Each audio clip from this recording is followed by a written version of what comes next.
ಎಲ್ರಿಗೂ ನಮಸ್ಕಾರಗಳು. ಇವತ್ತಿನ ಉಪನ್ಯಾಸ ಕನ್ನಡ ಜಾನಪದ ಸಂಶೋಧನೆ ಹೊಂದಿಕೊಳ್ಳಬೇಕಾದ ಹೊಸ ನೆಲೆಗಳು ಮತ್ತು ನಿಲುವುಗಳು ಎಂಬುದಾಗಿ ಇದೆ. ಮೊದಲ ಭಾಗದಲ್ಲಿ ಮೊನ್ನೆ ಅವರು ಉಪನ್ಯಾಸ ಮಾಡಿದ್ದನ್ನು ಸ್ವಲ್ಪ ಸಮಪ್ ಮಾಡ್ತಾರೆ. ಸಮಪ್ ಮಾಡಿ ಆನಂತರ ಕನ್ನಡ ಜಾನಪದ ಸಂಶೋಧನೆಗೆ ಸಂಬಂಧಪಟ್ಟ ಹಾಗೆ ಮಾತಾಡ್ತಾರೆ. ಅವರು ಈ ಉಪನ್ಯಾಸವನ್ನು ನಡೆಸಿಕೊಡಬೇಕೆಂಬುದಾಗಿ ಪ್ರೊಫೆಸರ್ ಕೆ ಚಿನ್ನಪ್ಪಗೌಡ ಸರ್ ಅವ್ರನ್ನ ಕೇಳಿಕೊಳ್ತಾರೆ. ಸ್ವಲ್ಪ ಅಬ್ರಪ್ಟ್ ಆಗಿ ಎಂಟು ಮಾಡಿದೆ ಅಂತ ಅನಿಸಿತ್ತು ನನಗೆ.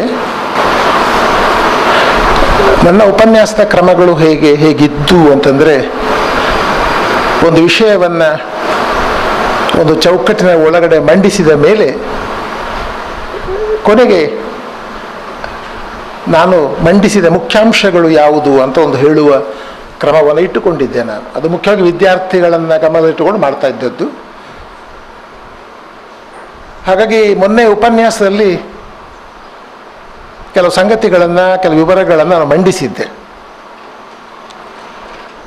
ನಾನು ಇಡೀ ಉಪನ್ಯಾಸದ ಮುಖ್ಯಾಂಶ ಏನಿತ್ತು ಅಂತ ಮುಖ್ಯವಾಗಿ ವಿದ್ಯಾರ್ಥಿಗಳನ್ನು, ಸಂಶೋಧನಾ ವಿದ್ಯಾರ್ಥಿ ಗಮನದಲ್ಲಿಟ್ಟುಕೊಂಡು ಹೇಳ್ತೇನೆ ನಾನು.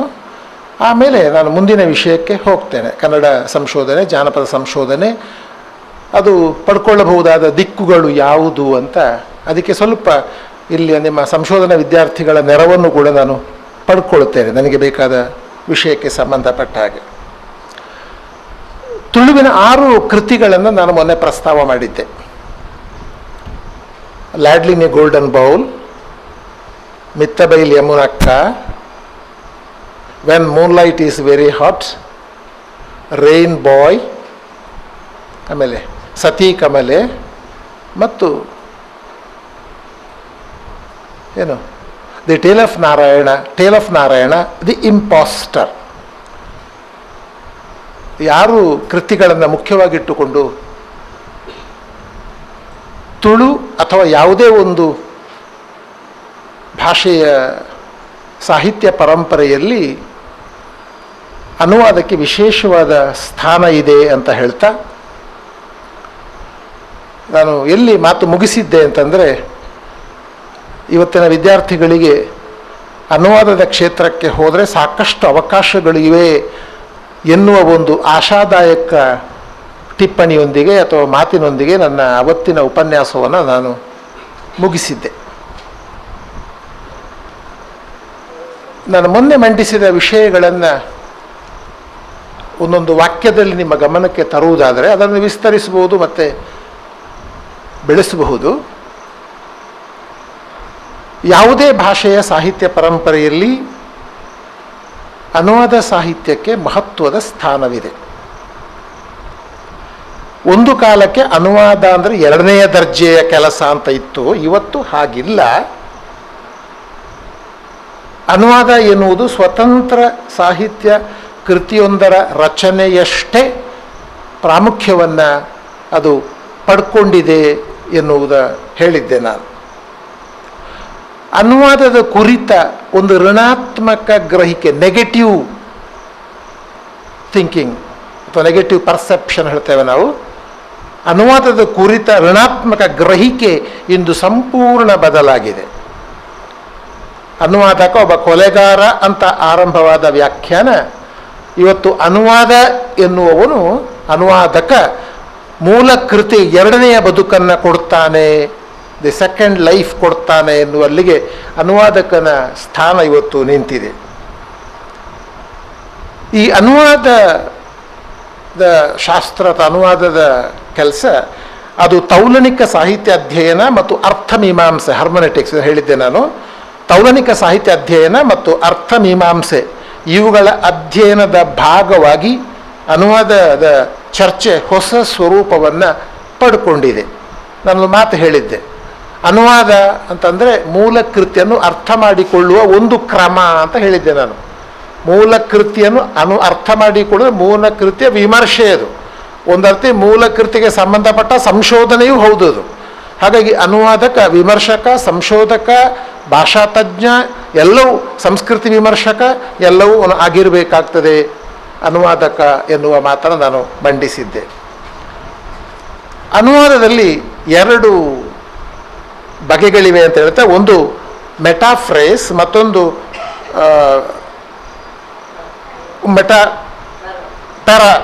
ಪ್ಯಾರಾಫ್ರೇಸ್.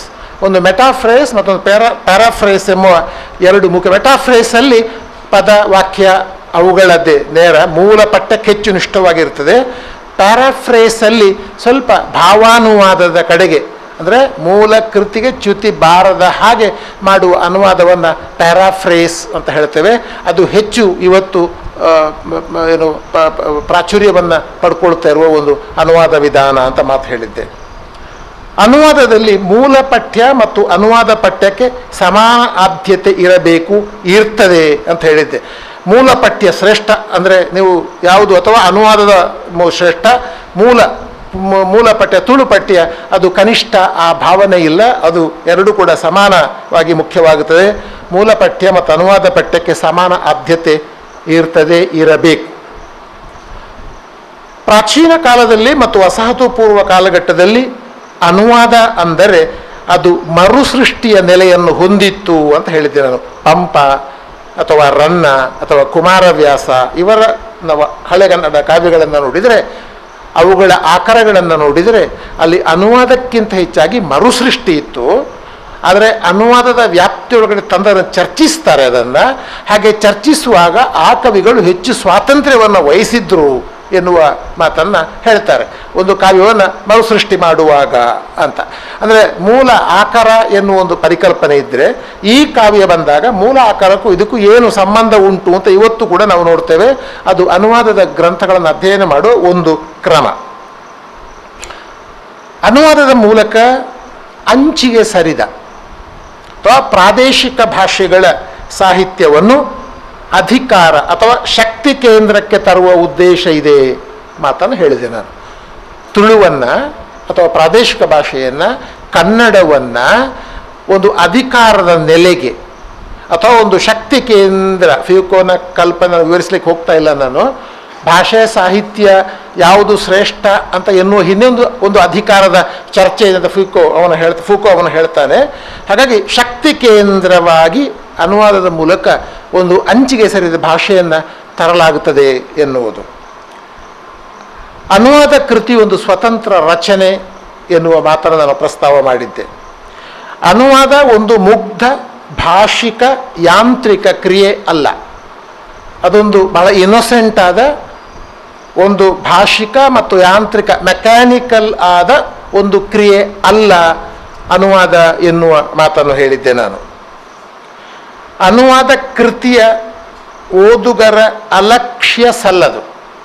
ಹಾಗಂತೇಳಿ ಅನುವಾದ ಮಾಡುವಾಗ ಅನುವಾದ ಕೃತಿಯನ್ನು ಓದುಗರಿದ್ದಾರಲ್ಲ, ನಾನು ತುಳುವನ್ನು ಕನ್ನಡವನ್ನು ಇಂಗ್ಲೀಷಿಗೆ ಮಾಡಿದರೆ ಇಂಗ್ಲೀಷಿನ ಓದುಗರನ್ನು ಅಲಕ್ಷ್ಯ ಮಾಡುವ ಹಾಗಿಲ್ಲ. ಅವರ ಅಗತ್ಯಗಳನ್ನು ಗಮನದಲ್ಲಿಟ್ಟುಕೊಂಡೇ ನಾವು ಈ ಪಠ್ಯವನ್ನು ಅಲ್ಲಿಗೆ ವರ್ಗಾಯಿಸಬೇಕಾಗ್ತದೆ ಅಥವಾ ಅನುವಾದ ಮಾಡಬೇಕಾಗ್ತದೆ ಅಂತ. ಅನುವಾದಕರಿಗೆ ಸ್ವಾತಂತ್ರ್ಯ ಇದೆ, ಎಲ್ಲ ಫ್ರೀಡಮ್ ಇದೆ ಅವರಿಗೆ, ಅನುವಾದ ಮಾಡುವವರಿಗೆ ಸ್ವಾತಂತ್ರ್ಯ ಇದೆ. ಆದರೆ ಸ್ವಾತಂತ್ರ್ಯಕ್ಕೆ ಕೆಲವು ನಿಯಂತ್ರಣಗಳು ಕೂಡ ಇವೆ. ಫ್ರೀಡಮ್ ಇರ್ತದೆ, ಆದರೆ ಆ ಫ್ರೀಡಮನ್ನು ಕಂಟ್ರೋಲ್ ಮಾಡಬೇಕಾದ ಕೆಲವು ಸಂಹಿತೆಗಳು ಕೂಡ ಅನುವಾದಕನಿಗೆ ಇರ್ತದೆ. ಅನುವಾದ ಅಂತಂದರೆ ಮೂಲ ಕೃತಿಗಳ ಮುಂದುವರಿದ ಹೊಸತಾದ ಮತ್ತು ಎರಡನೆಯ ಬದುಕನ್ನು ಅನುವಾದಗಳಲ್ಲಿ ನಾವು ಕಾಣಬಹುದು. ಹಾಗಾಗಿ ಮೂಲ ಕೃತಿಗೂ ಅನುವಾದಕ್ಕೂ ಸಂಬಂಧ ಕಡಿದು ಹೋಗುವುದಲ್ಲ, ಅದು ಇನ್ನೊಂದೇ ಆದ ಒಂದು ಹೊಸತಾದ ಒಂದು ನೂತನವಾದ ವಿನ್ಯಾಸದಲ್ಲಿ ಆ ಸಂಬಂಧ ಮುಂದುವರಿಯುತ್ತದೆ ಎನ್ನುವ ಮಾತನ್ನು ಹೇಳಿದ್ದೆ ನಾನು. ಅನುವಾದಗಳ ಮೂಲಕ ಮೂಲ ಮತ್ತು ಅನುವಾದಿತ ಕೃತಿಗಳ ಭಾಷೆಯ ಶಕ್ತಿ ಮತ್ತು ಮಿತಿಗಳು ಅರಿವಿಗೆ ಬರುತ್ತವೆ. ತುಳು ಮತ್ತು ಇಂಗ್ಲೀಷ್ ತಕ್ಕೊಂಡ್ರೆ ಅನುವಾದ ಸಂದರ್ಭದಲ್ಲಿ ತುಳು ಭಾಷೆಯ ಶಕ್ತಿ ಏನು, ಇಂಗ್ಲೀಷ್ ಭಾಷೆಯ ಮಿತಿ ಏನು, ತುಳು ಭಾಷೆಯ ಮಿತಿ ಏನು, ಇಂಗ್ಲೀಷ್ ಭಾಷೆಯ ಶಕ್ತಿ ಏನು, ಯಾವುದೇ ಭಾಷೆಗೆ ಹೋದರೂ ಕೂಡ. ಅಂದರೆ ಅನುವಾದ ಮಾಡುವಾಗ ಮೂಲ ಭಾಷೆಯ ಶಕ್ತಿ ಮತ್ತು ಮಿತಿ, ಹಾಗೆ ಅನುವಾದಕ್ಕೆ ಬಂದ ಆ ಭಾಷೆಯ ಶಕ್ತಿ ಮತ್ತು ಮಿತಿ ನಮಗೆ ಗೊತ್ತಾಗ್ತದೆ ಅಂತ. ನಮ್ಮಲ್ಲೊಂದು ಕಲ್ಪನೆ ಇದೆ, ಇಂಗ್ಲೀಷ್ ಬಹಳ ಸಮೃದ್ಧವಾದ, ಬಹಳ ಎಫಿಷಿಯೆಂಟ್ ಆದ, ಫುಲ್ಲಿ ಡೆವಲಪ್ಡ್, ಹೈಲಿ ಕಲ್ಚರ್ಡ್, ನೀವು ಯಾವುದನ್ನು ಬೇಕಾದರೂ ಇಂಗ್ಲೀಷಲ್ಲಿ ಹೇಳಬಹುದು ಎನ್ನುವ ಒಂದು ಗ್ರಹಿಕೆ ಇದೆ. ಅಲ್ಲ, ಒಂದು ಸಣ್ಣ ಭಾಷೆಯೂ ಕೂಡ ಅದು ಅದರ ಮಟ್ಟಿಗೆ ತುಂಬ ಅಟಾನಮಸ್ ಆಗಿರ್ತದೆ, ತುಂಬ ಸ್ವತಂತ್ರವಾಗಿರ್ತದೆ, ಇಂಡಿಪೆಂಡೆಂಟ್ ಆಗಿರ್ತದೆ, ಫುಲ್ಲಿ ಡೆವಲಪ್ ಆಗಿರ್ತದೆ. ಆ ಭಾಷೆಯ ಅಥವಾ ಆ ಭಾಷೆಗೆ ಆ ಸಮುದಾಯದ ಅಥವಾ ಪ್ರದೇಶದ ಸಾಂಸ್ಕೃತಿಕ ಒಂದು ಸಂಬಂಧ ಇರ್ತದೆ. ಹಾಗಾಗಿ ಆ ನೆಲೆಯಲ್ಲಿ ಆ ಭಾಷೆ ಸಂಪದ್ಭರಿತವಾದದ್ದೇ ಅಂತ ನಾನು ತುಂಬ ಉದಾಹರಣೆಗಳನ್ನು ಮೊನ್ನೆ ಅಥವಾ ಕೆಲವು ಉದಾಹರಣೆಗಳನ್ನು ಕೊಟ್ಟಿದ್ದೇನೆ. ತುಳುವಿನ ಎಷ್ಟೋ ಪದಗಳಿಗೆ ಇಂಗ್ಲೀಷಿನಲ್ಲಿ ಸಮಾನಾಂತರ ಅಥವಾ ಸರಿಯಾಗಿ ಅನುವಾದ ಮಾಡಬಹುದು ಅಂತ ಪದ ಇಲ್ಲ. You can explain or you can describe, ಅದನ್ನು ವಿವರಿಸಬಹುದು, ಅದನ್ನು ನಿರೂಪಿಸಬಹುದು, ಹೀಗೆ ಅಂತ ಹೇಳ್ಬೋದು. ಈಗ ಅನೇಕ ಬಗೆಯ ತಿಂಡಿಗಳಿವೆ ನಮ್ಮಲ್ಲೀಗ, ತುಂಬ ಬಗೆಯ ಸಿಹಿ ತಿಂಡಿಗಳಿವೆ, ಖಾರ ತಿಂಡಿಗಳಿವೆ, ಅಕ್ಕಿಯಿಂದ ಮಾಡುವ ತಿಂಡಿಗಳಿವೆ. ಅಕ್ಕಿಯೇ ಇಲ್ಲದ ಒಂದು ದೇಶದಲ್ಲಿ ಆ ತಿಂಡಿಗಳನ್ನು ಮಾಡುವುದಿಲ್ಲ. A kind of dish, A kind of sweet dish, A kind of baked, ಹೀಗೆಲ್ಲ ರೊಟ್ಟಿ ಅಂತ ಇದ್ದರೆ ಅದೊಂಥರ ತಿನ್ ಲೇಯರ್ಡ್, ಹೀಗೆ ಹೇಳಿದ್ರು ನೋಡಿ, ತಿನ್ ರೈಸ್ ಕೇಕ್. ಎಂಥದ್ದು ತೆಳುವಾದ ದೋಸೆ ಇದ್ದದು, ಆದರೆ ಬೇರೆ ಇಲ್ಲ, ಬೇರೆ ಪದಗಳೇ ಇಲ್ಲ ಅದಕ್ಕೆ. ಪುಂಡಿಗೆ ಅಂತ ಹೇಳ್ತೀರಿ, ರೈಸ್ ಬಾಲ್ ಅಂತ ಹೇಳ್ಬೇಕು, ಅಕ್ಕಿಯ ಬಾಲ್. ಬಾಲ್ ಅಲ್ಲ ನಮ್ಮದು, ಚೆಂಡಲ್ಲ, ಅದು ಪುಂಡಿಯೇ ಅದು ಅಲ್ವಾ. ತುಂಬ ಪದಗಳು ಅಂಥದ್ದು ತುಂಬ ಉಂಟು ನಮ್ಮಲ್ಲಿರುವ. ಅದಕ್ಕೆ ಇಂಗ್ಲೀಷ್ನಲ್ಲಿ ಪದಗಳಿಲ್ಲ. ಗಿಡ ಮರಗಳನ್ನು ತಗೊಳ್ಳಿ, ಪದಗಳಿಲ್ಲ. A kind of plant, a kind of flower. ಅಥವಾ ನೀವು ಅದನ್ನು ಬಟಾನಿಕಲ್ ನೇಮ್ ಕೊಡಬೇಕಿಲ್ಲದಿದ್ದರೆ ನೀವು ಅದಕ್ಕೆ ಬೊಟಾನಿಕಲ್ ನೇಮ್ ಕೊಡಬೇಕು ಅದಕ್ಕೆ, ಅಥವಾ ಪ್ರಾಣಿಯ ಹೆಸರನ್ನು ಕೊಡಬೇಕು ನೀವು. ಅಂದರೆ ನಾನು ಇದನ್ನು ಯಾಕೆ ಹೇಳಿದೆ ಅಂತಂದರೆ, ಇಂಥ ಸಂದರ್ಭಗಳಲ್ಲಿ ನಾವು ಏನು ಮಾಡ್ತೇವೆ ಅಂದರೆ ಅನುವಾದ ಮಾಡಲಿಕ್ಕೆ ಹೋಗುವುದಿಲ್ಲ. ಸಾಧ್ಯವಾದಷ್ಟು ಆ ಪದವನ್ನು ಒಂದು ಕಡೆ ಉಳಿಸಿಕೊಡ್ತೇವೆ, ಅದಕ್ಕೊಂದು ಎಕ್ಸ್ಪ್ಲನೇಷನ್ ಕೊಟ್ಟು ಮತ್ತೆ ಬೇಕಾದರೆ ಅದನ್ನು ಎಕ್ಸ್ಪ್ಲನೇಷನ್. ನಾನು ಇನ್ನೇ ಹೇಳಿದ ಹಾಗೆ ತುಳುವಿನಿಂದ ಒಂದಷ್ಟು ಪದಗಳು ಇಂಗ್ಲೀಷ್ ಕೋಶಕ್ಕೆ ಸೇರಿಕೊಳ್ಳುವ ಹಾಗೆ, ಕನ್ನಡದಿಂದ ಒಂದಷ್ಟು ಪದಗಳು ಇಂಗ್ಲೀಷಿಗೆ ಸೇರಿಕೊಳ್ಳುವ ಹಾಗೆ ಮಾಡುವುದು. ಆ ಮೂಲಕ ನಾವು ಭಾವಿಸುವ ಅತ್ಯಂತ ಶ್ರೀಮಂತವಾದ ಭಾಷೆಯನ್ನು ನಮ್ಮ ಸ್ಥಳೀಯ ಭಾಷೆಗಳು ಇನ್ನಷ್ಟು ಶ್ರೀಮಂತಗೊಳಿಸ್ತವೆ ಅಂತ. ಅಷ್ಟರ ಮಟ್ಟಿಗೆ ಎಲ್ಲ ಭಾಷೆಗಳು ಕೂಡ ಇನ್ನೊಂದು ಭಾಷೆಗೆ ಅದು ಕೊಡುಗೆಯನ್ನು ಕೊಡ್ತಲೇ ಹೋಗ್ತದೆ ಅಂತ. ಅನುವಾದದ ಜೊತೆಗೆ ಮೂಲ ಕೃತಿಯ ಆವರಣದ ಕುರಿತಂತೆ ಮಾಹಿತಿ ಪ್ರಸ್ತಾವನೆ ಇರ್ತದೆ. ನಾವೊಂದು ಫ್ರೇಮ್ ವರ್ಕ್ ಅನ್ನೋ ಪದವನ್ನು ಬಳಸಿದ್ದೆ ನಾನು. ಒಂದು ಕೃತಿಯನ್ನು ಕೊಡುವಾಗ, ಅನುವಾದ ಮಾಡುವಾಗ ಮೂಲದಲ್ಲಿ ಇರುವುದಿಲ್ಲ, ಅದರ ಅನುವಾದ ಕೃತಿಯಲ್ಲಿ ಒಂದು ಆವರಣ, ಆ ಕೃತಿಗೆ ಸಂಬಂಧಪಟ್ಟ ಒಂದು ಆವರಣವನ್ನು ಕೊಡ್ತೇವೆ. ನಾನು ಅದಕ್ಕೆ ಪುಸ್ತಕ ತಂದಿದ್ದೇನೆ. ನಮ್ಮ ಸಿರಿ ಎಪಿಕ್ಕಿನ ಮೇಲೆ ಸಾಧಾರಣ ಒಂದು 100 ಪುಟಗಳ ಒಂದು ಪ್ರಸ್ತಾವನೆಯನ್ನು ಕೊಟ್ಟಿದ್ದೇವೆ. ನಾವು ಬರೀ ಸಿರಿ ಪಠ್ಯ ಅಲ್ಲ, ಆ ಪಠ್ಯದ ಇಡೀ ಸಾಂಸ್ಕೃತಿಕ ಸಂದರ್ಭ ಯಾವುದು, ಅದರ ಆಚರಣಾತ್ಮಕ ಸಂದರ್ಭ ಯಾವುದು, ಅದನ್ನು ಯಾರು ಹಾಡ್ತಾರೆ, ಯಾವಾಗ ಹಾಡ್ತಾರೆ, ಹೇಗೆ ಹಾಡ್ತಾರೆ, ಯಾಕೆ ಹಾಡ್ತಾರೆ, ಇಲ್ಲಿಯ ಆ ಪಠ್ಯದ ಬಗೆಗೆ ಇಲ್ಲಿರುವ ಆಚರಣೆಗಳೇನು, ಜನರ ನಂಬಿಕೆಗಳೇನು, ಅದೆಲ್ಲ ಆ ಪಠ್ಯದ ಜೊತೆಗೆ ಹೋದರೆ ಮಾತ್ರ. ಯಾಕಂದರೆ ಬರೇ ಭಾಷಿಕ ಪಠ್ಯ ಇಲ್ಲ, ಅದು ಇಡೀ ಆಚರಣೆಯ ಒಂದು ಘಟಕ ಅಷ್ಟೇ. ಅದನ್ನು ಸಂಶೋಧನೆ ಸಂದರ್ಭ ಬಂದಾಗ ಅದನ್ನು ಮತ್ತೆ ನಾನು ಪ್ರಸ್ತಾವ ಮಾಡ್ತೇನೆ. ಜನಪದ ಮಹಾಕಾವ್ಯಗಳನ್ನು ಅಥವಾ ಸಂಕೀರ್ಣ ಪಠ್ಯಗಳನ್ನು, ಜನಪದ ಪಠ್ಯಗಳನ್ನು ಹಾಗೆ ನೋಡಿದರೆ ಒಂದು ಕಾದಂಬರಿನ ಅಧ್ಯಯನ ಮಾಡುವಾಗಲೂ ಕೂಡ ಹೇಗೆ ಅದರ ಸಾಂಸ್ಕೃತಿಕ ಆವರಣ ಮುಖ್ಯವಾಗುತ್ತದೆ ಎನ್ನುವುದು. ಆಮೇಲೆ ಅನುವಾದಕ್ಕೆ 4 ಹಂತಗಳು ನಾನು ಅದು ಹೇಳಿದ್ದೇನೆ. ಒಂದು ವಿಶ್ವಾಸ, ಅಂದರೆ ನಮ್ಮ ಆಯ್ಕೆ, ಯಾವ ಕೃತ್ಯ ನಾವು ಆಯ್ಕೆ ಮಾಡ್ತೇವೋ ಅದು ಒಳ್ಳೆಯ ಕೃತಿ, ಇನ್ನೊಂದು ಭಾಷೆಗೆ ಹೋಗಬಹುದಾದ ಕೃತಿ ಎನ್ನುವ ವಿಶ್ವಾಸ ನಮಗೆ ಬೇಕು ಅಂತ. ಎರಡನೆಯದು ಆಕ್ರಮಣ, ಅದರ ಮೇಲೆ ದಾಳಿ ಮಾಡಬೇಕಾಗ್ತದೆ, ಅದರ ಎಲ್ಲ ಅರ್ಥದ ಪದರುಗಳನ್ನು ಬಗೆದು ಬಗೆದು ತೆಗಿಬೇಕಾಗುತ್ತೆ. ಆಮೇಲೆ ಇಂಗ್ಲೀಷ್ ಭಾಷೆಯಲ್ಲಿ ಜೋಡಣೆ ಮಾಡಬೇಕಾಗ್ತದೆ, ಮತ್ತು ಅದಕ್ಕೆ ಕೆಲವು ಪರಿಹಾರಗಳನ್ನು ಕೂಡ ಸೂಚಿಸಬೇಕಾಗ್ತದೆ. ಅಂದರೆ ವಿಶ್ವಾಸ, ಆಕ್ರಮಣ, ಜೋಡಣೆ, ಪರಿಹಾರ, ಇವು ಮುಖ್ಯವಾದ ಅನುವಾದದ 4 ಹಂತಗಳು ಅಂತ. ಅನುವಾದದ ಮೂಲಕ ಹೊಸ ಓದುಗರನ್ನು ಪಡೆಯುವ ಉದ್ದೇಶವಿದೆ. ತುಳುವನ್ನು ಇಂಗ್ಲೀಷ್ಗೆ ತರುವುದು ಅಂದರೆ ತುಳುವಿಗೆ ಓದುಗರ ಸಂಖ್ಯೆಯನ್ನು ವಿಸ್ತಾರ ಮಾಡುವುದು ಅಂತ ಅದನ್ನು ಕೂಡ ನಾನು ಹೇಳಿದ್ದೇನೆ. ಹೊಸ ಓದುಗರನ್ನು ಪಡೆಯುವುದು ಅಂದರೆ ಅನ್ಯ ಭಾಷೆಯ ಓದುಗರನ್ನು ಮೂಲ ಭಾಷೆಯ ಓದುಗರನ್ನಾಗಿ ಪರಿವರ್ತಿಸುವುದು. ಮೂಲ ಭಾಷೆಯ ಓದುಗರನ್ನಾಗಿ ಈ ಅನುವಾದ ಕೃತಿಯ ಮೂಲಕ, ಅಂದರೆ ಈಗ ಉದಾಹರಣೆಗೆ ಮಿಥ್ಯ ಅಥವಾ ಯಾವುದು ಸತಿ ಕಮಲೆ ಕಾದಂಬರಿ ಇದ್ದರೆ ಸತಿ ಕಮಲೆಯ ಓದುಗರನ್ನಾಗಿ ಅದರ ಇಂಗ್ಲೀಷ್ ಓದುಗರನ್ನು ಪರಿವರ್ತಿಸುವಂಥದ್ದು. ಅಂದರೆ ಅವರು ಓದುವುದು ತುಳುವನ್ನು, ಆದರೆ ಓದುವಾಗ ಅವರು ಅನುವಾದಿತ ಕ್ರಮದಲ್ಲಿ ಓದ್ತಾರಷ್ಟೆ. ಮೂಲ ಕೃತಿಗೆ ಅನುವಾದದ ಮೂಲಕ ಅದರದ್ದೇ ಆದ ಸ್ವತಂತ್ರ ಸ್ಥಳವೊಂದನ್ನು ಅದರದ್ದೇ ಆದ ಒಂದು ಸ್ಪೇಸನ್ನು ಸ್ವತಂತ್ರ ಸ್ಥಳವೊಂದನ್ನು ಕಲ್ಪಿಸಿಕೊಡಲಾಗ್ತದೆ ಅನುವಾದದ ಮೂಲಕ. ಅನುವಾದ ಎಂದರೆ ಭಿನ್ನತೆಗಳನ್ನು ಗುರುತಿಸುವ ಮತ್ತು ಗೌರವಿಸುವ ಕೆಲಸ. ಅನುವಾದ ಎಂದರೆ ಅದು ಒಂದು ಏಕಮಾದರಿಗೆ ಇಳಿಸುವಂಥದ್ದಲ್ಲ. ಒಂದು ಕೃತಿಗೆ ಹೇಗೆ ಬೇರೆ ಬೇರೆ ಓದುಗರು ಅಥವಾ ಆ ಕೃತಿಯಿಂದ ಬೇರೆ ಬೇರೆ ಅರ್ಥಗಳನ್ನು ಪಡ್ಕೊಳ್ತಾರೋ ಹಾಗೆ ಅನುವಾದದ ಮೂಲಕವೂ ಅದಕ್ಕೆ ಹೊಸ ಅರ್ಥಗಳು ಬರ್ತವೆ. ಅಂದರೆ ಆ ಕೃತಿಯ ಭಿನ್ನತೆಗಳು, ಅಂದರೆ ಒಂದು ಕೃತಿಗೆ ಹಲವು ಅನುವಾದಗಳು ಬರಬಹುದು ಅಂತ. ಒಂದೇ ಕೃತಿಗೆ ಒಂದು ಅನುವಾದ ಅಲ್ಲ, ಹಲವು. ಅದರಿಂದ ಅನುವಾದ ಎಂದರೆ ಭಿನ್ನತೆಗಳನ್ನು ಗುರುತಿಸುವ ಮತ್ತು ಗೌರವಿಸುವ ಕೆಲಸ. ಅನುವಾದ ಎಂಬುದು ಭಾಷಿಕ ಮತ್ತು ಸಾಂಸ್ಕೃತಿಕ ಸೀಮೆಗಳನ್ನು ದಾಟುವ ಕೆಲಸ. ಅದು ಸಾಂಸ್ಕೃತಿಕ ಸೀಮೆಗಳನ್ನು, ಭಾಷಿಕ ಎಲ್ಲೆಗಳನ್ನು ಒಂದು ದಾಟುವ ಕೆಲಸ. ಅನುವಾದ ಎಷ್ಟೇ ಅಸಹಜ ಮತ್ತು ಅಸಮರ್ಪಕ ಆದರೂ ಅದು ಕೆಲವೊಮ್ಮೆ ಭಾಳ ನ್ಯಾಚುರಲ್ ಆ್ಯಂಡ್ ಕಂಪ್ಲೀಟ್ ಅಂತ ಹೇಳಲಿಕ್ಕೆ ಆಗೋದಿಲ್ಲ. ಅದಕ್ಕೆ ಮಿತಿಗಳಿರ್ತವೆ. ಅನುವಾದ ಎಂಬುದು ಎಷ್ಟೇ ಅಸಹಜ ಮತ್ತು ಅಸಮರ್ಪಕ ಆದರೂ ಬೇರೆ ದಾರಿ ಇಲ್ಲ. ನಮ್ಮ ಜಾಗತಿಕ ಸಾಹಿತ್ಯವನ್ನು ನೋಡಿದರೆ ಅಥವಾ ಭಾರತೀಯ ಸಾಹಿತ್ಯವನ್ನೇ ನೋಡಿದರೆ ಬೇರೆ ಬೇರೆ ಭಾಷೆಗಳ ಸಾಹಿತ್ಯಗಳು ಒಂದು ಭಾಷೆಯಿಂದ ಮತ್ತೊಂದು ಭಾಷೆಗೆ ಹೋದದ್ದು ಅನುವಾದಗಳ ಮೂಲಕವೇ. ಅದು ನೀವು ಸಮರ್ಪಕ ಉಂಟು ಅಂತೇಳಿ ಸಮರ್ಪಕ ಇಲ್ಲ ಅಂತೇಳಿ ಅದು ಬೇರೆ ಪ್ರಶ್ನೆ. ಇದು ಒಳ್ಳೆಯ ಅನುವಾದ ಅಂತೇಳಿ ಇದು ನಿಮ್ಮ ದೃಷ್ಟಿಯಲ್ಲಿ ಕೆಟ್ಟ ಅನುವಾದ ಅಂತ ಹೇಳಿ. ಆದರೆ ಬೇರೆ ದಾರಿ ಇಲ್ಲ. ನೀವು ಸಿನಿಮಾ ಮಾಡ್ಬೋದು, ನಾಟಕ ಮಾಡ್ಬೋದು, ಅದು ಬೇರೆ. ಆದರೆ ಅನುವಾದಕ್ಕೆ ನಾನು ಈಗಲೇ ಹೇಳಿದ್ದೇನೆ, ಅದು ತನ್ನ ಶೈಲಿ ಮತ್ತು ಪ್ರಕಾರವನ್ನು ಬದಲಾಯಿಸಬಾರದು.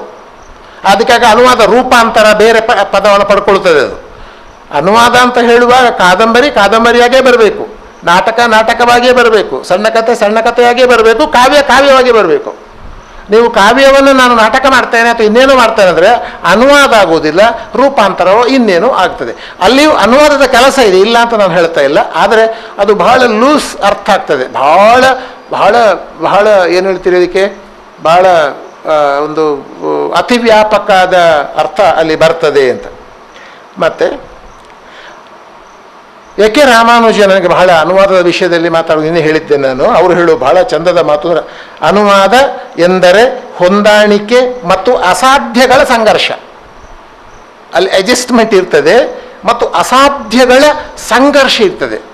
ಸಾಧ್ಯ ಆಗುವುದಿಲ್ಲ, ಆದರೆ ಅಸಾಧ್ಯಗಳ ಸಂಘರ್ಷ ಇರ್ತದೆ ಒಳ್ಳೆಯ ಅನುವಾದದಲ್ಲಿ ಅಂತ. ಅಂದರೆ ಅದೊಂದು ತುಂಬ ಸಂಘರ್ಷಾತ್ಮಕವಾದ ಕೆಲಸ. ಅನುವಾದ ಎಂದರೆ ಅದೊಂದು ಆಯ್ಕೆ, ವ್ಯಾಖ್ಯಾನ ಮತ್ತು ಅಭಿರುಚಿಯ ದಾಖಲೆ. ಇದು ಅವರದ್ದೇ ಮಾತು. ಅನುವಾದ ಎಂದರೆ ಅದೊಂದು ಆಯ್ಕೆ, ಮತ್ತೊಂದು ವ್ಯಾಖ್ಯಾನ, ಮತ್ತೊಂದು ಅಭಿರುಚಿಯ ದಾಖಲೆ. ಇದು ಓದುಗನ, ಅದು ಅನುವಾದಕನ ನೆಲೆಯಿಂದ. ಕೃತಿಗೆ ಹಲವು ಅರ್ಥಗಳಿವೆ. ಅನುವಾದದಲ್ಲಿ ಈ ತಿಳುವಳಿಕೆ ಮುಖ್ಯ. ಒಂದು ಕೃತಿಗೆ ಹಲವು ಹರ್ಮನೆಟಿಕ್ಸಲ್ಲಿ ಬರುವಂಥದ್ದು. ಒಬ್ಬೊಬ್ಬ ಓದುಗನಿಗೆ ಒಂದೊಂದು ಕೃತಿ, ನವ್ಯದ ಸಂದರ್ಭದಲ್ಲಿ ಒಂದು ಕೃತಿಗೆ ಒಂದು ಅರ್ಥ ಅಲ್ಲ, ಅದಕ್ಕೆ ಹಲವು ಅರ್ಥಗಳಿವೆ. ಅದು ಓದುಗನನ್ನು ಅವಲಂಬಿಸಿರ್ತದೆ. ಕಾಲ ಬದಲಾದಾಗ ಆ ಕೃತಿಗೆ ಹೊಸ ಅರ್ಥಗಳು ಬರ್ಬೋದು, ಇದೆಲ್ಲ ಉಂಟು. ಹಾಗಾಗಿ ಕೃತಿಗೆ ಹಲವು ಅರ್ಥಗಳಿವೆ. ಅನುವಾದದಲ್ಲಿ ಈ ತಿಳುವಳಿಕೆ ನಮಗೆ ಮುಖ್ಯವಾಗಿರಬೇಕು. ಹಾಗಾಗಿ ಅನುವಾದಕನ ಕೆಲಸ ಏನು ಅಂದರೆ ಅನುವಾದ ಮಾಡುವ ಕೃತಿಯನ್ನು ಮೊದಲು ಅರ್ಥ ಮಾಡಿಕೊಳ್ಳುವುದು, ಅರ್ಥದ ಸಾಧ್ಯತೆಗಳನ್ನೆಲ್ಲ ತೆರೆದು ನೋಡುವುದು. ಒಬ್ಬ ಓದುಗನಿಗೆ ಹಲವು ಅರ್ಥಗಳು ಬರುವುದು. ಯಾವ ಅರ್ಥ ಇಟ್ಟುಕೊಳ್ಳಬೇಕು ಅಂತ ತೀರ್ಮಾನ ಮಾಡಬೇಕು. ಯಾವ ಅರ್ಥ ಅಂತ ತೀರ್ಮಾನದ ಮೇಲೆ ಯಾವ ಪದ ಇಟ್ಟುಕೊಳ್ಳಬೇಕು ಅಂತ ತೀರ್ಮಾನ ಮಾಡಬೇಕು. ನಾನು ನಿನ್ನೆ ಮರಣ ಅಂತ ಪದವನ್ನು ಹೇಳಿದೆ ನೋಡಿ. ಪಡ್ಚ ಅಂತ ಬಂದರೆ ಡೆತ್ ಎನ್ನುವ ಶಬ್ದ ಅಲ್ಲ. ಇಂಗ್ಲೀಷಲ್ಲಿ ಎಕ್ಸ್ಪ್ರೆಷನ್ ಉಂಟು, ಹಿ ಕಿಕ್ಡ್ ಇಸ್ ಬಕೆಟ್ ಅಂತ ಉಂಟು ಒಂದು. ಕಿಕ್ಕಿಂಗ್ ಇಸ್ ಬಕೆಟ್ ಅಂತಂದರೆ ಅದು ಪಡ್ಚ ಆಗೋದು. ಅದು ಈಗ ನಾಯಿ ಯಾವುದು ಬಸ್ಸಿನಡಿಗೆ ಬಿದ್ದರೆ ಅದಕ್ಕೆ ಕಿಕ್ಡ್ ಇಸ್ ಬಕೆಟ್ ಅಂತ ಸಡನ್ನಾಗಿ ಸತ್ತು ಹೋದರೆ ಅದು ಮರಣ. ಇಂಗ್ಲೀಷಲ್ಲಿ ಎಕ್ಸ್ಪ್ರೆಷನ್ಸ್ ಎಲ್ಲ ಉಂಟು ಆ ಥರದ್ದೆಲ್ಲ. ನಿನ್ನೆ ನಾನು ಹಾಲು ಕೊಡುವ ಉದಾಹರಣೆಗಳನ್ನು ಹೇಳಿದೆ. ತಾಯಿ ಮಗುವಿಗೆ ಹಾಲು ಕೊಡುವುದು ಅಂತ ಹೇಳುವಾಗ ಇಂಗ್ಲೀಷಿನ ಎಕ್ಸ್ಪ್ರೆಷನ್ನೇ ಬೇರೆ ಇರ್ತದೆ. He gives her breast to the child ಅಂತಂದರೆ ನಗುತ್ತಾರೆ ಅಷ್ಟೇ. ಹಿ ಫೀಡ್ಸ್ ಅವರ್ ಚೈಲ್ಡ್ ಅಂತ ಹೇಳಬೇಕಷ್ಟೇ ಅಲ್ವಾ. ಅವಳು ಮೊಲೆ ಕೊಡ್ತಾಳೆ ಅಂತ ಕನ್ನಡದಲ್ಲಿ ಉಂಟು, ಅದು ಮೀರೆ ಕೊರಪಾಲು ಅಂತ ಉಂಟು. ಹಾಗಾದರೆ ಕೊಡ್ತಾಳೆ ಅಂತ ಹೇಳಿದರೆ ಹಿ ಗಿವ್ಸ್ ಅವರ್ ಬ್ರೆಸ್ಟ್ ಅಂತ ಹೇಳಿದರೆ ನಾನು ನಿನ್ನೆ ನೆನಪಿಸುವುದು ಅಷ್ಟೇ. ಹಾಗಾಗಿ ಎಕ್ಸ್ಪ್ರೆಷನ್ಸ್ ಇದೆಯಲ್ಲ, ಅಂದರೆ ಅರ್ಥಗಳನ್ನು ನಾವು ಸ್ಪಷ್ಟ ಮಾಡಿಕೊಳ್ಬೇಕು. ಆ ಭಾಷೆಯಲ್ಲಿ ಅದನ್ನು ಹೇಗೆ ಸಹಜ ಎನ್ನುವ ಹಾಗೆ ಹೇಳಬಹುದು ಅಂತ. ಇನ್ನೊಂದು ಪ್ರಶ್ನೆ ಬರ್ತದೆ ಇಲ್ಲಿ, ಮೂಲ ನಿಷ್ಠೆಯ ಪ್ರಶ್ನೆ ಬರ್ತದೆ. ಆಗಲಿದ ಮೆಟಾಫ್ರೇಸ್ ಅಂತ ಹೇಳಿದ್ದೆ ನೋಡಿ. ಸಿರಿಕಾವ್ಯವನ್ನು ಮಾಡುವಾಗ ನಾವು ಏನು ಮಾಡಿದೆವು ಅಂತ, ಆದಷ್ಟು ಮೂಲ ಪಠ್ಯ ಅದು ಸ್ವಲ್ಪ ಇಂಗ್ಲಿಷಿಗೆ ಅಸಹಜ ಆದರೂ ತೊಂದರೆ ಇಲ್ಲ ಅಂತ ನಾವು ಮಾಡಿದ್ದೇವೆ. ನಮ್ಮ 6 ಕೃತಿಗಳು ಇದನ್ನು ಬಿಟ್ಟರೆ ಈ 6 ಕೃತಿಗಳು ನಾವು ಮಾಡಿದ್ದು ಅದು ಪ್ಯಾರಾಫ್ರೇಸ್, ಇದು ಮಾಡಿದ್ದು ಮೆಟಾಫ್ರೇಸ್. ಮೆಟಾಫ್ರೇಸ್ ಅಂದರೆ ಇದನ್ನು ಓದುವಾಗ ಸ್ವಲ್ಪ ಕೃತಕ ಅಂತ ಹೇಳಿದ್ದಾರೆ. ಈ ಇಂಗ್ಲೀಷ್ ಉಂಟಲ್ಲ, ಇದಷ್ಟು ಸಹಜವಾದ ಅಂದರೆ ಇಂಗ್ಲೀಷಿನದಿಷ್ಟು ಸಹಜವಾದ ಅಲ್ಲ. ಆದರೆ ನಮಗೇನು ಉದ್ದೇಶ ಇತ್ತು ಅಂತಂದರೆ, ಆಗ ನಮ್ಮ 4 ಮಂದಿಯ ತಂಡಕ್ಕೆ ಏನು ಚರ್ಚೆ ಮಾಡಿ, ಇಲ್ಲ ನಮ್ಮದು ಪೊಯೆಟಿಕ್ ಟ್ರಾನ್ಸ್ಲೇಷನ್ ಅಲ್ಲ, ನಮ್ಮದು ಕಾವ್ಯಾತ್ಮಕ ಅನುವಾದ ಅಲ್ಲ, ನಮ್ಮದು ತುಳುವಿನ ಎಲ್ಲ ಫ್ಲೇವರ್ಗಳು, ತುಳು ಕಾವ್ಯವೊಂದರ ವಾಸನೆ, ತುಳು ಕಾವ್ಯವೊಂದರ ಮಣ್ಣಿನ ಗುಣ, ತುಳು ಕಾವ್ಯವೊಂದದು ತುಳು ಸಂಸ್ಕೃತಿಗೆ ಹೇಗೆ ಸಂಬಂಧಪಟ್ಟಿದೆ ಅಂತ ಓದುಗನಿಗೆ ಗೊತ್ತಾಗಬೇಕು ಅಂತ ಎನ್ನುವ ನೆಲೆಯಲ್ಲಿ ನಾವು ಅದನ್ನು ಅನುವಾದ ಮಾಡಿದ್ದೇವೆ. ಹಾಗಾಗಿ ಅದು ಅನುವಾದದ ಒಂದು ಬಗೆ. You may like it, you may not like it.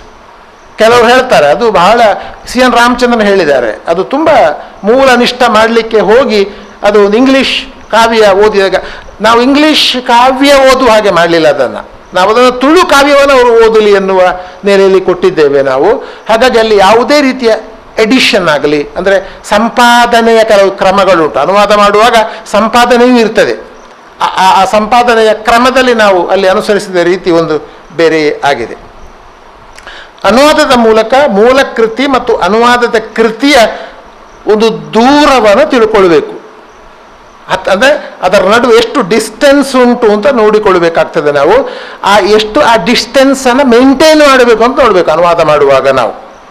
ಒಟ್ಟಿನಲ್ಲಿ ತುಳುವಿನಿಂದ 6 ಕೃತಿಗಳನ್ನು ಇಂಗ್ಲೀಷಿಗೆ ತಂದು ತುಳು ತಲೆ ಎತ್ತಿ ನಿಲ್ಲುವ ಹಾಗೆ ಮಾಡುವ ಪ್ರಯತ್ನವನ್ನು ಮಾಡಿದ್ದೇವೆ ಅಂತ ಒಂದು ಮಾತನ್ನು ಹೇಳಿ ನಾನು ಮುಗಿಸಿದ್ದೇನೆ. ತುಳುವನ್ನು ತಲೆ ಎತ್ತಿ ನಿಲ್ಲುವ ಹಾಗೆ, ಒಂದು ಭಾಷೆಯನ್ನು ತಲೆ ಎತ್ತಿ ನಿಲ್ಲುವ ಹಾಗೆ ಮಾಡುವುದಕ್ಕೆ ಅನೇಕ ಮಾರ್ಗಗಳಿವೆ.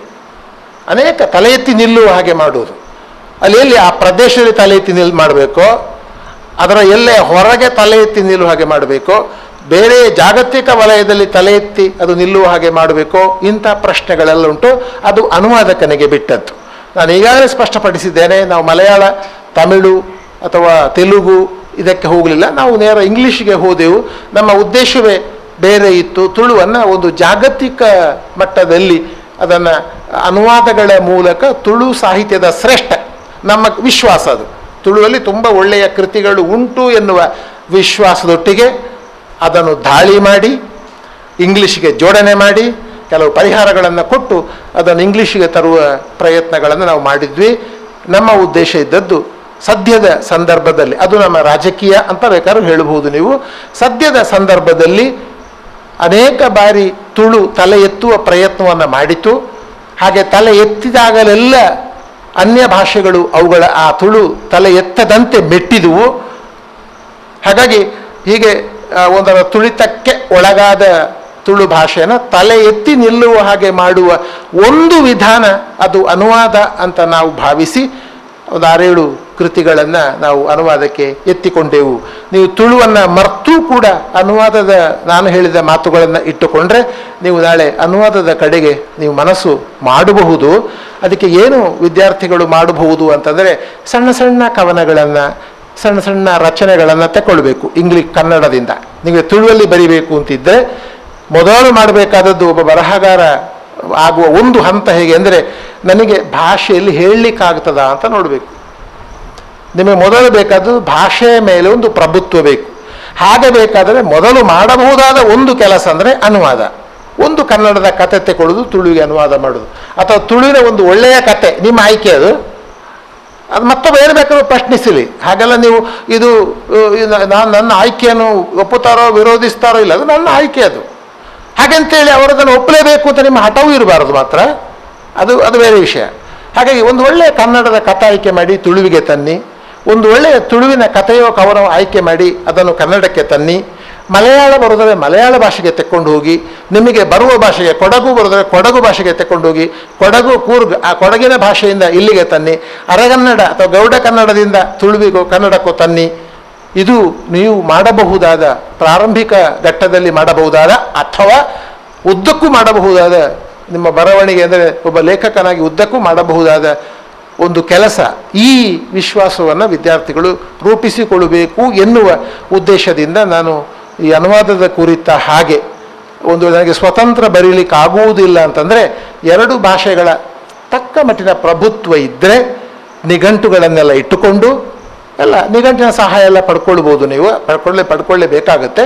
2 ಭಾಷೆಗಳ ನಿಘಂಟುಗಳನ್ನು ಇಟ್ಟುಕೊಂಡು ಆ ಪದಕ್ಕೆ ಏನೇನು ಅರ್ಥಗಳನ್ನು ಕೊಟ್ಟಿದ್ದಾರೆ ಅಂತ ನೋಡ್ತಾ ಯಾವ ಅರ್ಥ ಇಲ್ಲಿಗೆ ಹೆಚ್ಚು ಸೂಕ್ತ ಆಗ್ತದೆ ಅಂತ ನೀವು ಮಾಡ್ತಾ ಅನುವಾದ ಮಾಡ್ತಾ ಹೋದರೆ ಬಹುಶಃ ತುಂಬ ಒಳ್ಳೆಯ ಯಶಸ್ಸನ್ನು ನೀವು ಪಡಿಬಹುದು ಅಂತ ನನಗೆ ಕಾಣ್ತದೆ. ಅದು ಇವತ್ತಿನ ದಿನದಲ್ಲಿ ಅನುವಾದಕ್ಕೆ ತುಂಬ ಬೆಲೆ ಇರುವುದರಿಂದ ನಾನು ಹೇಳುವುದು, ಅನುವಾದಕ್ಕೆ ಮಾನ್ಯತೆ ಇರುವುದರಿಂದ ನಾನು ಹೇಳುವುದು. ಆ ಕೆಲಸವನ್ನು ನೀವು ಮಾಡಬಹುದು ಅಂತ ಹೇಳ್ತಾ ಅಲ್ಲಿಗೆ ನನ್ನ ತುಳು ತಲೆ ಎತ್ತು ಅಥವಾ ಯಾವುದೇ ಒಂದು ಪ್ರಾದೇಶಿಕ ಭಾಷೆ ಅನುವಾದದ ಮೂಲಕ ತಲೆ ಎತ್ತಿ ನಿಲ್ಲಬಹುದಾದ ವಿಷಯವನ್ನು ನಾನು ಇಲ್ಲಿಗೆ ಅದನ್ನು ಮಂಡಿಸಿದ್ದೇನೆ. ಇದಕ್ಕೆ ಸಂಬಂಧಪಟ್ಟಂತೆ ಬಹಳ ಕ್ರೂಷಿಯಲ್ ಆದ, ಬಹಳ ಪ್ರಮುಖವಾದ, ಬಹಳ ತೀವ್ರವಾದ ನಿಮಗೇನಾದ್ರು ದಾಳಿ ಮಾಡಬೇಕು ಅಂತಿದ್ದರೆ ಒಂದು 5 ನಿಮಿಷ ಆ ದಾಳಿಗೆ ನನ್ನನ್ನು ನಾನು ಒಡ್ಡಿಕೊಳ್ಳುವುದಕ್ಕೆ ಸಿದ್ಧನಿದ್ದೇನೆ. ಏನಾದರೂ ಸರಳವೋ ಆ ಪ್ರಶ್ನೆ ಅಲ್ಲ, ಏನಾದರೂ ಪ್ರಶ್ನೆ ಕೇಳುವುದಿದ್ದರೆ ನಿಮಗೆ ನೀವು ಕೇಳಬಹುದು. ಕೇಳಿಲ್ಲ ಅಂದರೆ 2 ಅರ್ಥ. ಏನು ನಿಮ್ಗೆ ಗೊತ್ತುಂಟದು. ಒಂದು, ನಾನು ಹೇಳಿದ್ದಕ್ಕೆ ನೀವು ಪೂರ್ತಿ ಒಪ್ಪಿದ್ದೀರಿ ಅಂತ ಅರ್ಥ. ಇನ್ನೊಂದರ್ಥ, ನೀವು ಹೇಳಿದ್ದು ಏನು ಅಂತಲೇ ಗೊತ್ತಾಗಲಿಲ್ಲ ಅಂತ. ಅದು ಆಯ್ಕೆ ನಿಮ್ಮದು, ಹೇಗೆ ಮಾಡಿಕೊಳ್ಳಬಹುದು ನೀವು. ಈ ಆಯ್ಕೆ ನಿಮಗಿದೆ. ಉದ್ದಕ್ಕೂ ನಾನು ನಾವು ಹೇಳಿದ್ದನ್ನು ನೀವು ನಿಂತದ್ದು ಒಪ್ಪಿಕೊಳ್ಳಬೇಕಾದ ಅವಶ್ಯಕತೆ ಇಲ್ಲ. ನೀವು ಅನುವಾದ ಮಾಡಿದವರಿದ್ದರೆ, ಅನುವಾದ ಸಾಹಿತ್ಯ ಓದಿದವರಿದ್ದರೆ ಏನಾದ್ರು ಕೇಳಿದ್ರೆ ಕೇಳ್ಬೋದು.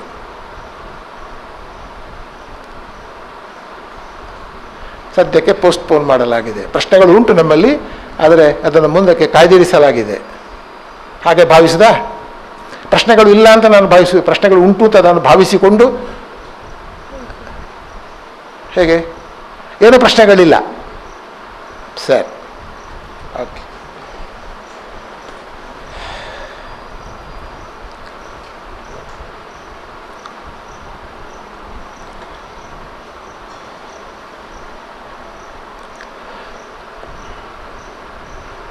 ಸಂಶೋಧನೆ.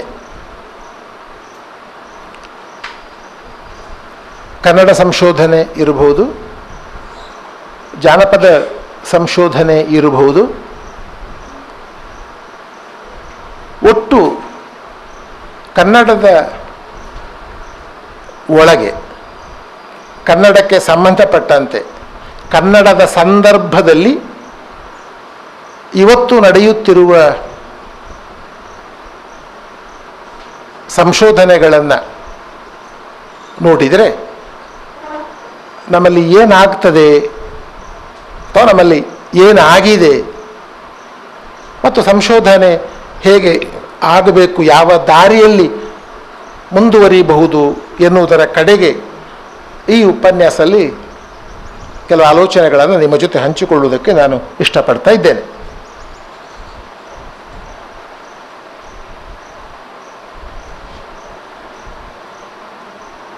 ಈ ಪುಸ್ತಕ ನೀವು ನೋಡಿದ್ದೀರೋ ಗೊತ್ತಿಲ್ಲ, ಇದು ಮೊನ್ನೆ ಬಂದದ್ದು. ಫ್ರೆಶ್ ಕೇಕ್, ಬಿಸಿ ಬಿಸಿ, ಈಗ ಮುಟ್ಟುವಾಗ ಬಿಸಿ ಬಿಸಿ ಆಗ್ತದೆ.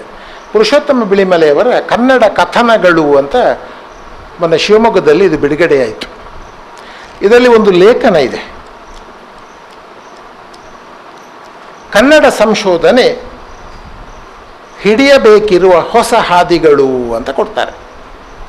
ಕನ್ನಡ ಸಂಶೋಧನೆ ಹಿಡಿಯಬೇಕಿರುವ ಹೊಸ ಹಾದಿಗಳು ಅಂತ ಒಂದು ಲೇಖನ ಉಂಟು. ಈ ಲೇಖನವನ್ನು ಚರ್ಚಿಸುವ ಉದ್ದೇಶ ನನ್ನದಲ್ಲ, ಅಥವಾ ಈ ಲೇಖನವನ್ನು ವಿಮರ್ಶೆಗೆ ಒಡ್ಡುವ ಕೆಲಸವು ನಾನು ಮಾಡುವುದಿಲ್ಲ. ಆದರೆ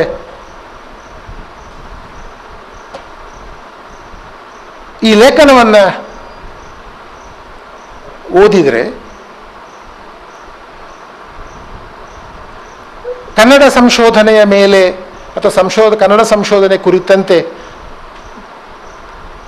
ಬಿಳಿಮಲೆಯವರು ತಾಳುವ ಅಭಿಪ್ರಾಯ ಏನು ಅಂತಂದರೆ, ಕನ್ನಡ ಸಂಶೋಧನೆ ಇವತ್ತು ಅಧಪತನವನ್ನು ಕಾಣ್ತಾ ಇದೆ. ಇದವರ ಸ್ಟೇಟ್ಮೆಂಟ್ ಇದು. ಅದರ ವಿವರಗಳಿಗೆ ನಾನು ಹೋಗುವುದಿಲ್ಲ. ಅವರು ಏನು ಹೇಳ್ತಾರೆ ಅಂತಂದರೆ, ಕನ್ನಡ ಸಂಶೋಧನೆಯ ಗುಣಮಟ್ಟ ಪತನಮುಖಿಯಾಗಿದೆ. ಅವರ ಆರಂಭಕ್ಕೆ ಹೇಗೆ ಪತನಮುಖಿಯಾಗಿದೆ ಅಂತ ಅವ್ರು ಹೇಳ್ತಾರೆ. ಅದರಲ್ಲಿ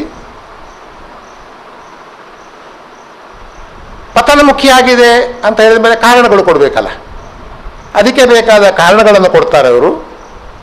ಕನ್ನಡ ಸಂಶೋಧನೆ ಯಾಕೆ ಪತನಮುಖಿಯಾಗಿದೆ ಅನ್ನೋದಕ್ಕೆ ಕಾರಣಗಳನ್ನು ಕೊಡ್ತಾರೆ. ಸಹಜವಾಗಿ ಬಿಳಿಮಲೆಯವರು ಒಬ್ಬ ಜವಾಬ್ದಾರಿಯುತ ಲೇಖಕರಾಗಿರುವುದರಿಂದ ಇದರ ಗುಣಮಟ್ಟವನ್ನು ಕಾಪಾಡುವಗೆ ಸೂಚನೆಗಳನ್ನು ಕೂಡ ಕೊಡ್ತಾರೆ. ಬರೇ ಕನ್ನಡ ಸಂಶೋಧನೆ ಪತನಮುಖಿಯಾಗಿದೆ ಅಂತ ಹೇಳುವುದಲ್ಲ, ಅದರ ಜೊತೆಗೆ ಇದನ್ನು ಹೇಗೆ ನಾವು ಮೇಲ್ಮುಖವಾಗಿ ಅಂದರೆ ಅದರ ಗುಣಮಟ್ಟವನ್ನು ಎತ್ತರಿಸಬಹುದು ಎನ್ನುವುದರ ಬಗ್ಗೆಯೂ ಕೂಡ ಕೆಲವು ಸೂಚನೆಗಳನ್ನು ಕೊಡ್ತಾರೆ. ಮೂರನೆಯದು ಕನ್ನಡ ಮತ್ತು ಸಮಾಜ ವಿಜ್ಞಾನ, ಸೋಷಿಯಲ್ ಸೈನ್ಸಸ್ ಅಥವಾ ಹ್ಯುಮ್ಯಾನಿಟೀಸ್ ಅಂತ ಹೇಳ್ತೇವೆ. ಸೋಷಿಯಲ್ ಸೈನ್ಸ್ ಈಗ ಲಿಟ್ರೇಚರ್ ಹ್ಯುಮ್ಯಾನಿಟೀಸಲ್ಲಿ ಬರ್ತದೆ. ಮಾನವಿಕ ಮತ್ತು ಸಮಾಜ ವಿಜ್ಞಾನ ಅಂದರೆ ಕನ್ನಡ ಮತ್ತು ಸಮಾಜ ವಿಜ್ಞಾನ ಹೀಗೆ ಹೇಳ್ಬೋದು. ಅಥವಾ ಮಾನವಿಕ ಮತ್ತು ಸಮಾಜ ವಿಜ್ಞಾನಗಳಲ್ಲಿ ಸಂಶೋಧನೆಗಳು ಈ ಜಾಗತಿಕ ಸಂದರ್ಭದಲ್ಲಿ ಎದುರಿಸುವ ಸಮಸ್ಯೆಗಳು ಯಾವುವು, ಈ ವಿದೇಶಿ ವಿಶ್ವವಿದ್ಯಾನಿಲಯಗಳ ಆಗಮನ, ಅಂತಾರಾಷ್ಟ್ರೀಯ ವಿದ್ಯಾರ್ಥಿಗಳಿಗೆ ಬೇಕಾದ ಸಿಲೆಬಸ್ ರೂಪೀಕರಣ, ಯು ಜಿ ಸಿ ಕೊಡುವ ಉನ್ನತ ಶಿಕ್ಷಣದ ಬಗೆಗೆ ಯು ಜಿ ಸಿ ಕೊಡುವ ಕೆಲವು ನಿರ್ದೇಶನಗಳು, ಆರ್ಥಿಕ ಅನುದಾನದಲ್ಲಿರುವ ತಾರತಮ್ಯಗಳು, ಮತ್ತು ನಮ್ಮ ಒಟ್ಟು ದೇಶಕ್ಕೆ, ಭಾರತ ಅಂತ ಒಂದು ದೇಶಕ್ಕೆ ಇವತ್ತು ವಿದೇಶಿ ನೆಲಗಳ ಅಥವಾ ಅಲ್ಲಿಯ ಅಗತ್ಯಗಳನ್ನು ಪೂರೈಸುವ ಒತ್ತಡ ಹೇಗಿದೆ ಇಲ್ಲಿಯ ಶಿಕ್ಷಣದ ಮೇಲೆ ಮತ್ತು ಸಂಶೋಧಕರ ಮೇಲೆ, ಇಂಥ ಕೆಲವು ಅಂಶಗಳನ್ನು ಅವರು ಪ್ರಸ್ತಾವಿಸ್ತಾರೆ.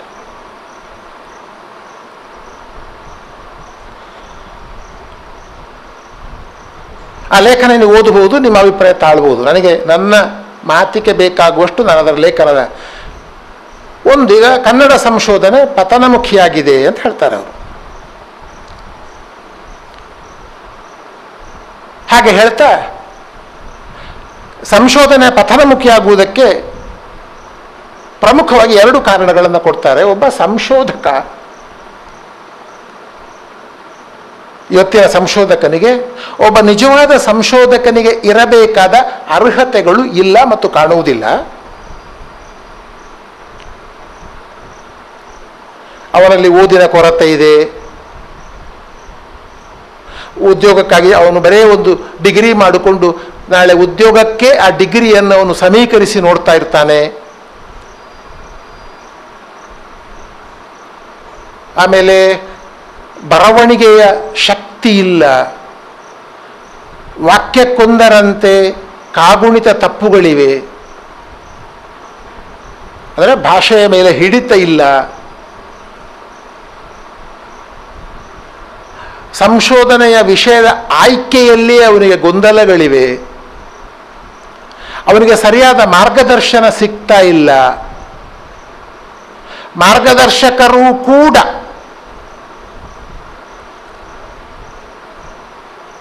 ಒಬ್ಬ ಮಾರ್ಗದರ್ಶಕನಿಗೆ ಇರಬೇಕಾದ ಯೋಗ್ಯತೆಗಳು, ಅರ್ಹತೆಗಳು, ಎಫಿಷಿಯನ್ಸಿ, ಕ್ವಾಲಿಫಿಕೇಷನ್, ಎಕ್ಸ್ಪೀರಿಯನ್ಸ್, ಇದೆಲ್ಲ ಇಳಿಮುಖವಾಗುತ್ತಾ ಇದೆ. ಸೈದ್ಧಾಂತಿಕ ನೆಲೆಗಟ್ಟಿಲ್ಲ, ಥಿಯರಿಟಿಕಲ್ ಫೌಂಡೇಶನ್ ಅಂತ ಹೇಳ್ತೇವೆ ನಾವು. ಒಬ್ಬ ಸಂಶೋಧಕನಿಗೆ ಇರಬೇಕಾದ ಒಂದು ಥಿಯರಿಟಿಕಲ್ ಆದ ಒಂದು ಸೈದ್ಧಾಂತಿಕವಾದ ನೆಲೆಗಟ್ಟು ಇಲ್ಲ. ಯಾವ ಸಿದ್ಧಾಂತವನ್ನಿಟ್ಟುಕೊಂಡು ಅಥವಾ ಯಾವ ಸಿದ್ಧಾಂತಗಳನ್ನಿಟ್ಟುಕೊಂಡು ತಾನು ಆಯ್ಕೆ ಮಾಡಿದ ವಿಷಯವನ್ನು ವಿಶ್ಲೇಷಣೆ ಮಾಡಬೇಕು ಎನ್ನುವ ತಿಳುವಳಿಕೆ ಇಲ್ಲ. ಹೀಗೆ ಕನ್ನಡ ಸಂಶೋಧನೆ ಅಧಪತನಗೊಂಡಿರುವ ಅಥವಾ ಪತನಮುಖಿಯಾಗಿರುವ ಕಾರಣಗಳನ್ನು ಸಾಧಾರಣ ನಮಗೆ ಮನವರಿಕೆಯಾಗುವ ಹಾಗೆ ಅವರು ಕೊಡ್ತಾರೆ. ಆ ಲೇಖನದಲ್ಲಿ ಕೊಡ್ತಾರೆ ಅವರು. ಅದಕ್ಕೆ ಹಿನ್ನೆಲೆಯಾಗಿ ಕನ್ನಡ ಮತ್ತು ಜಾನಪದ ಸಂಶೋಧನೆ ಒಂದು ಚಿತ್ರವನ್ನು ಕೊಡ್ತಾರೆ. ಕನ್ನಡದ ಸಂಶೋಧಕರದ್ದು ಪಟ್ಟಿ ಕೊಡ್ತಾರೆ ಅವರು ಹಿಂದಿಂದ. ಜಾನಪದ ಸಂಶೋಧಕರ ಪಟ್ಟಿ ಗದ್ದಗಿ ಮಠದಿಂದ ಒಂದು ಪಟ್ಟಿ ಮಾಡ್ತಾರೆ. ಸಾಧಾರಣ ಒಂದು 30-40 ಹೆಸರುಗಳು ಉಂಟು ಅದರಲ್ಲಿ. ನಾನು ಓದುವುದಿಲ್ಲ. ಕನ್ನಡದ ಚಿದಾನಂದ ಮೂರ್ತಿ ಅನೇಕರ ಹೆಸರುಗಳನ್ನು ಕೊಡ್ತಾರೆ. ಶಟ್ಟರ್ ಗೊತ್ತಲ್ಲ, ಕನ್ನಡದ ಪ್ರಾಚೀನ ಭಾಷೆಯ ಬಗ್ಗೆ ಶಟ್ಟರ್, ಅವರೊಬ್ಬರನ್ನು ಬಿಟ್ಟರೆ ಮತ್ತೆ ಎತ್ತಿ ಹೆಸರು ಹೇಳಬಹುದಾದ ಸಂಶೋಧಕರು ಇಲ್ಲ ಅಂತ ಹೇಳ್ತಾರೆ. ಆಮೇಲೆ ತೀರಾ ಇತ್ತೀಚೆಗಿನವರೆಗಿನ ಸಂಶೋಧಕರ ಪಟ್ಟಿಗಳನ್ನು ಮಾಡ್ತಾ ಬಂದು ಈಗ ಸುಮಾರು 5,000 ಮಂದಿ ಒಟ್ಟು ಕರ್ನಾಟಕದಲ್ಲಿ ಸುಮಾರು 43 ಸಂಶೋಧನಾ ಕೇಂದ್ರಗಳಲ್ಲಿ ಸುಮಾರು 5,000 ಮಂದಿ ಸಂಶೋಧನೆ ಮಾಡ್ತಾ ಇದ್ದಾರೆ ಅಂತ. ನನಗೆ ಅದು ಹೇಗೆ ಆ ಸಂಶೋಧನಾ ಅದನ್ನು ಪಟ್ಟಿ ಮಾಡಿದರು ಎನ್ನುವುದರ ಬಗ್ಗೆ ನನಗೆ ಅದರ ಸ್ಪಷ್ಟೀಕರಣ ಇಲ್ಲ. ಈಗ ಉದಾಹರಣೆಗೆ ಕನ್ನಡ ವಿಭಾಗದ ಎಷ್ಟಿದ್ದಾರೆ ಇಲ್ಲಿ? ಸುಮಾರು ಪಾರ್ಟ್ ಟೈಮ್ ಫುಲ್ ಟೈಮ್ ಅಂದರೆ ಎಷ್ಟಿದ್ದಾರೆ? ಒಂದು 15-20 ಜಾಸ್ತಿ ಇಲ್ವಾ? ನೀವು ಹೇಳಬೇಕು ನನಗೆ ಎಷ್ಟಿದ್ದಾರೆ. ಒಂದು 40 ಇದ್ದಾರೆ, 40 ಇದ್ದಾರೆ ಇಟ್ಟುಕೊಳ್ಳಿ. ನಮ್ಮ ವಿಶ್ವವಿದ್ಯಾನಿಲಯದಲ್ಲಿ ಎಷ್ಟು ವಿಭಾಗಗಳುಂಟು? ಒಂದು 20 ವಿಭಾಗ ಅಂತ ಇಟ್ಟುಕೊಳ್ಳಿ. 28 ಏನೋ ಇರಬೇಕು, 28-29 ಇರಬೇಕು. ಆಯಿತು. ಅಲ್ಲೆಲ್ಲ ನೀವು ನನ್ನ ಲೆಕ್ಕದಲ್ಲಿ ಪ್ರತಿ ವಿಭಾಗದಲ್ಲಿಯೂ ಕೂಡ ಒಂದು 15-20 ಇಲ್ವಾ? ಜಾಸ್ತಿ ಇದ್ದಾರೆ ಅಂತ ಹೇಳ್ತಾರೆ. ಲೆಕ್ಕ ಹಾಕಿ ನೀವು. ಆಯಿತು, ನೀವೊಂದು ಲೆಕ್ಕ ಕೊಡಿ ನನಗೆ. ಮಂಗಳೂರು ವಿಶ್ವವಿದ್ಯಾನಿಲಯದಲ್ಲಿ ಎಷ್ಟು ಸಂಶೋಧಕರು ಇರ್ಬೋದು? ಪಾರ್ಟ್ ಟೈಮ್ ಫುಲ್ ಟೈಮ್ ಎಲ್ಲ ತಗೊಂಡ್ರೆ ಏಟಿರ್ಬೋದು? ಸುಮ್ಮನೆ ಅಂದ್ರೆ ಇದು ನಮಗೇನು ಇದಕ್ಕಲ್ಲ. ನೀವೊಂದು ಹೇಳಿ, ನಾನು ಅದು ಲೆಕ್ಕಕ್ಕೆ ಹೋಗ್ತೇನೆ. ಹೇಳಿಯಪ್ಪ ಯಾರಾದರೂ. 500 ಅಂತ ಇಟ್ಟುಕೊಳ್ಳುವನ? 700?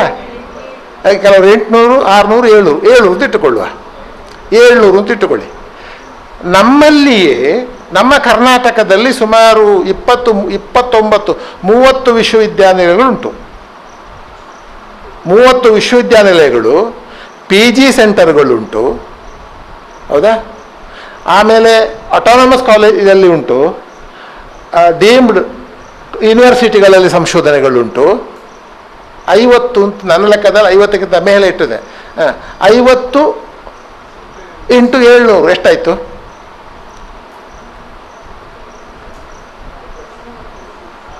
ಎಷ್ಟು ಸಾವಿರ? 35,000. 5,000 ಹೇಳ್ತಾರೆ. 35 ಬೇಡ, ಅದನ್ನು ಅರ್ಧ ತೆಗೆಯುವ. 15 ಅಂತ ಇಟ್ಟುಕೊಳ್ಳಿ ನೀವು. ಆಯಿತು, ಬೇಡ. ಬಹುಶಃ ಅವರು ಇದನ್ನು ಮಾತ್ರ ಹೇಳ್ತಾರೋ ಏನೋ, ಮಾನವಿಕವನ್ನು ಮಾತ್ರ ಹೇಳ್ತಾರೋ ಏನೋ ಇರಬಹುದು. ಅಲ್ಲ, ಇದೆಲ್ಲ ನಾನು ಹೇಳ್ತಾ ಇರೋದು. ಈಗ this is my point. Chidananda Murthy ಆ ಓರಗೆಯಲ್ಲಿ ಸಂಶೋಧನೆ ಮಾಡ್ತಾ ಇದ್ದಾಗ ಎಷ್ಟು ಮಂದಿ ಸಂಶೋಧನೆ ಮಾಡ್ತಾ ಇದ್ದರು ಕರ್ನಾಟಕದಲ್ಲಿ? ಆಗ ಬಹಳ ಕಡಿಮೆ, ಲೆಕ್ಕ ಬೇಡ, ಬಹಳ ಕಡಿಮೆ ಇತ್ತು ತಾನೆ. ಆಯ್ತಾ? ಜಾನಪದ ಸಂಶೋಧನೆ ಮಾಡೋದು 30 ಹೆಸರು ಕೊಡ್ತಾರೆ. ಅವರೆಲ್ಲ ಒಳ್ಳೆಯ ಸಂಶೋಧಕರೇ. ನಾನು ಯಾಕಂದರೆ ಬಿಡುಮೆಲೆ ಲೇಖನ ಓದಿದ ಮೇಲೆ ನಿಮ್ಮೊಂದು ಡಿಪ್ರೆಷನ್ ಕಾಡಬಾರ್ದು ಅಂತ ಹೇಳುದು. ನನ್ನ ಪ್ರಯತ್ನ ಇರೋದೇನು ಅಂತಂದರೆ, ನೀವು ಸಂಶೋಧಕರಾಗಿ ಇಡೀ ನಮ್ಮ ಸಂಶೋಧನೆ ಅಧಪತನವಾಗಿದೆಯಲ್ಲ, ಅಧಪತನವಾಗುತ್ತಿರುವ ಸಂಶೋಧನಾ ಪರಂಪರೆ ಮುಂದುವರಿಸ್ತಾ ಇದ್ದೇವಲ್ಲ ಅಂತ. ಅಂದರೆ ನಿಮ್ಮ ಸಂಶೋಧನೆ ಅಧಪತನದ ಕಡೆಗೆ ಹೋಗ್ತಾ ಉಂಟು ಅಂತ ಆಗಬಾರ್ದಲ್ಲ ನಿಮಗೆ, ನಮ್ಮ ವಿದ್ಯಾರ್ಥಿಗಳಿಗೆ ಹಾಗೆ ಆಗಬಾರ್ದು ಅಂತ ಹೇಳುದು. ನಾನೊಂದು ಸಣ್ಣ ಒಂದು ಆತ್ಮವಿಶ್ವಾಸ ತುಂಬುವುದು ನಿಮಗೆ ಇಲ್ಲ. ಆಗ ಅವರು ಪಟ್ಟಿ ಮಾಡಿದ್ದರಲ್ಲಿ ನನಗೆ ಕಾಣುವ ಬೇರೆ ಯಾರೂ ಸೇರಿಸಲಿಕ್ಕಿಲ್ಲ. ಈಗ ಅಷ್ಟೆಲ್ಲ ಸಮಗ್ರ ಪಟ್ಟಿ ಕೊಟ್ಟಿದ್ದಾರೆ ಅವರು. ಇವತ್ತು ನೀವು ಮಂಗಳೂರು ವಿಶ್ವವಿದ್ಯಾಲಯ ಕನ್ನಡ ವಿಭಾಗದ ಒಂದು PhD ಪರಂಪರೆ ತೆಕ್ಕೊಂಡ್ರೆ, ನೀವು ಕನ್ನಡ ವಿಭಾಗದ ಇವತ್ತು ವಿವೇಕರು ಏನು ಹೇಳ್ತಾರೆ, ನನ್ನ ಹೆಸರು ಹೇಳಿದ್ದಾರೆ, ಎಲ್ಲ ಹೇಳಿದ್ದಾರೆ ಇವರೆಲ್ಲ. ನಾನು ಹೇಳೋದು ನನ್ನ ನಂತರದ ಓರಾಗೆ ಇದ್ದಾರಲ್ಲ, ನನ್ನ ಅಥವಾ ಬಿಳಿಮಲೆಯವರ ಅಥವಾ ಅಭಯ್ ಕುಮಾರ್ ಅವರ ಅಥವಾ ಬೇರೆಯವರ, ನಮ್ಮ ವಿಭಾಗದಲ್ಲಿ ಅವರ ಬಿಳಿಮಲೆಯವರ ಸಹಿತ ಮಾರ್ಗದರ್ಶನದಲ್ಲಿ ಮಾಡಿದ PhD ಗ್ರಂಥಗಳು ನನಗನ್ಸುವ ಮಟ್ಟಿಗೆ ಅದು ಅಧಪತನ ಅಂತ, ಅದು ಪತನಮುಖಿಯಾಗಿದೆ ಅಂತ ನಾನು ಹೇಳುವುದಕ್ಕೆ ತಯಾರಿಲ್ಲ. ಇನ್ನೊಂದು ಕ್ರಮದಲ್ಲಿ ಹೇಳುವುದಾದರೆ 50 PhD ಥೀಸಿಸ್ ಬರುವುದು, 250 PhD ಥೀಸಿಸ್ ಬಂತು ಇಟ್ಟುಕೊಳ್ಳಿ. ಹೌದಾ? ಅಂದರೆ ಪ್ರಮಾಣ ಹೆಚ್ಚಾಯ್ತು. ಈಗ quantity, number of thesis are more. ಎಲ್ಲರಿಗೂ ಗೊತ್ತಿರುವ ಹಾಗೆ ಮಹಾಪ್ರಬಂಧಗಳ ಸಂಖ್ಯೆ ಹೆಚ್ಚಾದಾಗಲೆಲ್ಲ, ಮಹಾಪ್ರಬಂಧಗಳ ಥೀಸಿಸ್ಗಳ ಸಂಖ್ಯೆ ಹೆಚ್ಚಾದಾಗಲ್ಲ, ಕಡಿಮೆ ಆಗಬೇಕು ಅಂತ ನನ್ನ ವಾದ ಅಲ್ಲ, ಎಲ್ಲ ಒಳ್ಳೆದಿರಬೇಕು. ನಾನು ಹೇಳ್ತಾ ಇರೋದು, ಅಷ್ಟು ಸಂಖ್ಯೆಗಳು ಹೆಚ್ಚಾದಾಗ ಬೇರೆ ಬೇರೆ ಕಾರಣಗಳುಂಟು. ಅದಕ್ಕೆ ಬೇರೆ ಬೇರೆ ಕಾರಣಗಳಿಗಾಗಿ ಅದರಲ್ಲಿ ಒಂದು ಭಾಗದಷ್ಟು ಥೀಸಿಸ್ ಗುಣಮಟ್ಟಕ್ಕೆ ಬಾರದೆ ಹೋಗಬಹುದು. ಒಂದು 250 ಥೀಸಿಸ್ ಬರುವಾಗ ಒಂದು 100 ಥೀಸಿಸ್ ಬಿಡಿ, 150 ಥೀಸಿಸ್, 250 ಥೀಸಿಸ್ ಕೂಡ ಪತನಮುಖಿಯಾಗಿದೆ ಅನ್ನೋದನ್ನು ನಾನು ಒಪ್ಪೋದಿಲ್ಲ. ಅಷ್ಟು ಸಂಖ್ಯೆಯಲ್ಲಿ ಬರುವಾಗ, ಅಂದರೆ ಬಿಳಿಮಲೆಯವರ ಒಟ್ಟು ಆತಂಕದ ಭರ ಏನಿದೆ ಅಂತಂದರೆ, ಆ ಲೇಖನ ಓದುವಾಗ ಕೆಲವು ಹೆದರಿಕೆ, ಭಯ ಆಯ್ತಾ ಅಂತ. ಈಗ ನಾನು ಅವ್ರಿಗೆ ಆತಂಕ ಆಗಿದೆ, ಈಗ ಎಲ್ಲ ತೆಗೆದು ಬಿಸಾಡುವ ಅಂತ ಕಾಣ್ತದೆ ಅಂತ. ಈಗ ಸಂಶೋಧನೆಯೂ ಬೇಡ, ಬಿಸಾಡಿ ಎಲ್ಲ ಎತ್ತಿಕೊಳ್ಳಿ ಅಂತ ಹೇಳೋದು ನಾನೀಗ. ಯಾವುದೇ ಕಾರಣಕ್ಕೆ ಸಂಶೋಧನೆ ಬಿಡಬೇಡಿ. ನಮ್ಮ ತುಳು ಜಾನಪದಕ್ಕೆ ಸಂಬಂಧಪಟ್ಟ ಹಾಗೆ. ಆದರೆ ಏನಾಗುತ್ತದೆ ಅಂತಂದರೆ, ಇಷ್ಟೊಂದು ಥೀಸಿಸ್ ಬರುವಾಗ ಬಹಳ ಬಾರಿ ಉಳಿದವರ ಗಮನಕ್ಕೆ ಬಾರದೆ ಹೋಗುವ ಸಾಧ್ಯತೆ. ಆ ಕಾಲಕ್ಕೆ ಬಂದದ್ದು 40-50 ಥೀಸಿಸ್ ಸಿಗ್ತದೆ ನಮಗೆ. ಯಾವಾಗ ಜಾನಪದಕ್ಕೆ ಸಂಬಂಧ ಎಲ್ಲ ಥೀಸನ್ನು ಎಲ್ಲರೂ ಓದ್ತಾರೆ. ಈಗ ಥೀಸಿಸ್ಗಳು ಎಷ್ಟುಂಟು ಜಾನಪದದ ಮೇಲೆ. ಹಾಗೆ ಬಹಳ ಬಾರಿ ಏನಾಗುತ್ತೆ, ತುಂಬ ಒಳ್ಳೆಯ ಥೀಸಿಸ್ಗಳು ಕೂಡ ಕೆಲವರ ಗಮನಕ್ಕೆ ಬಾರದೆ ಹೋಗುವ ಅಪಾಯಗಳು ಕೂಡ ತುಂಬ ಉಂಟು ಅಂತ ನನಗೆ ಕಾಣ್ತದೆ. ವಿವೇಕರಯ್ಯ ಥೀಸಿಸ್ನ ಅದರನ್ನೇ ಒಂದೊಂದು ಅಧ್ಯಾಯಗಳನ್ನು ವಿಸ್ತರಿಸಿ ನಮ್ಮಲ್ಲಿ 8-10 ಥೀಸಿಸ್ಗಳು ಬಂತು. ಇನ್ನೊಂದು ಹೇಳ್ತೇನೆ ನಾನು, ಇಲ್ಲಿ ಒಂದು ಮಾತು ಹೇಳಿಬಿಡ್ತೇನೆ. ಒಂದು ಥೀಸಿಸ್ಸಿನಲ್ಲಿ 10 ಅಧ್ಯಾಯಗಳಿದ್ದರೆ 10 ಅಧ್ಯಾಯಗಳು ಕೂಡ ಹೊಸತೇ ಆಗಿರುವುದಿಲ್ಲ, ಫ್ರೆಶ್ ಆಗಿರುವುದಿಲ್ಲ, ಟೋಟಲಿ ನ್ಯೂ ಆಗಿರುವುದಿಲ್ಲ.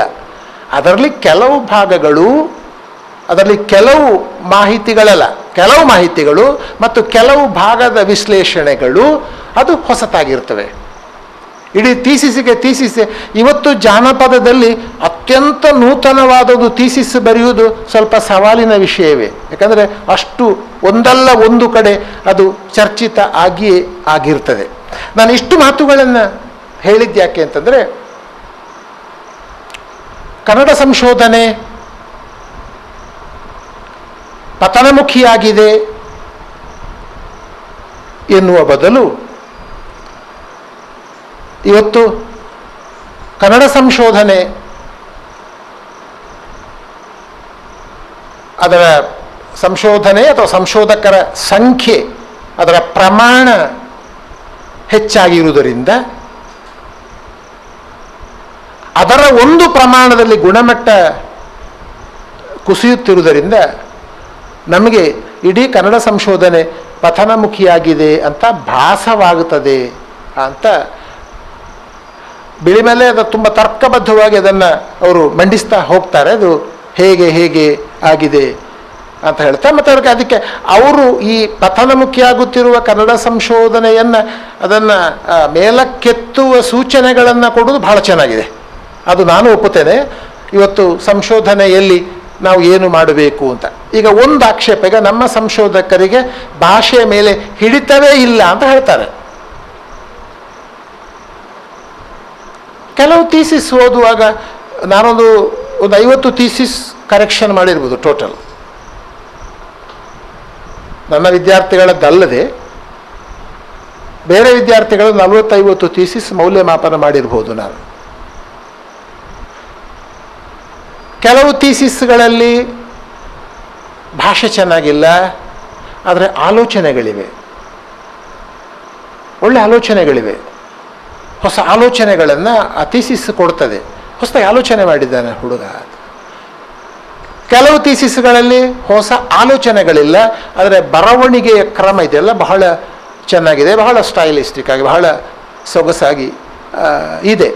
ಹಾಗೆಂತೇಳಿ ನಾನು ಓದಿದ 40-50 ಥೀಸಿಸ್ಗಳು ಕೂಡ ಬಹಳ ಕೆಟ್ಟ ಥೀಸಿಸ್ಗಳು ಅಂತ ನಾನು ಹೇಳೋದಕ್ಕೆ ನಾನು ತಯಾರಿಲ್ಲ.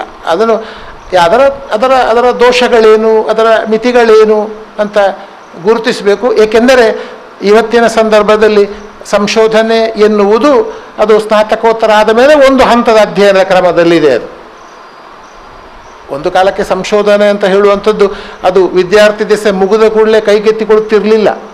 ಬಹಳ ವರ್ಷದ ನಂತರ ಪಾಠ ಮಾಡ್ತಾ ಬೋಧನೆ ಮಾಡ್ತಾ ಅವರು ಒಂದು ವೃತ್ತಿ ಇದರಲ್ಲಿ ಒಂದು 10-15 ವರ್ಷ ಕೆಲಸ ಮಾಡಿದ ಮೇಲೆ ಥೀಸಿಸ್ ಬರ್ತಾ ಇದ್ದದ್ದು ಬಹುತೇಕ. ಈಗ ಹಾಗೆಲ್ಲ MA ಆದ ಕೂಡಲೇ ಮತ್ತೆ PhDಗೆ ಸೇರುವುದು. ಆಗ ಕೆಲವು ಇದು ನಾನು ಕಾಂಪ್ರಮೈಸ್ ಮಾಡ್ತಾ ಇರೋದಲ್ಲ, ಥೀಸಿಸ್ ಗುಣಮಟ್ಟ ಅದು ತೊಂದರೆ ಇಲ್ಲ ಅಂತ ಹೇಳ್ತಾ ಇರೋದಲ್ಲ, ಕಾರಣಗಳುಂಟು. ಹಾಗಂತೇಳಿ ತುಂಬ ಒಳ್ಳೆಯ ಥೀಸಿಸ್ಗಳು ಕೂಡ ಕನ್ನಡದಲ್ಲಿ ಅಥವಾ ಜಾನಪದದಲ್ಲಿ ಬರ್ತಾ ಇವೆ ಎನ್ನುವುದನ್ನು ಕೂಡ ನಾನು ನೋಡಿದ್ದೇನೆ. ಈಗ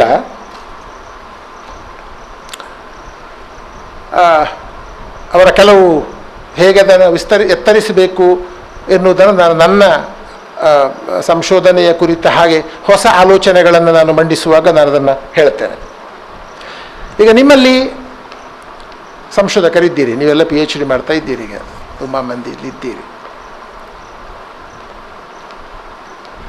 ನನ್ನ ಮಾತನ್ನು ಮುಂದುವರಿಸುವುದಕ್ಕೆ ಬೇಕಾದ ಒಂದು ದಿಕ್ಕನ್ನು ಈಗ ನೀವು ಕೊಡಬೇಕು. ನಾನು ಏನು ಕೇಳ್ತಾ ಇದ್ದೇನೆ ಅಂತಂದರೆ, ಸಂಶೋಧನೆ ಮಾಡುತ್ತಿರುವ ನಿಮಗೆ, ಸಂಶೋಧನೆ ಕೈಗೊಂಡಿರುವ ನಿಮಗೆ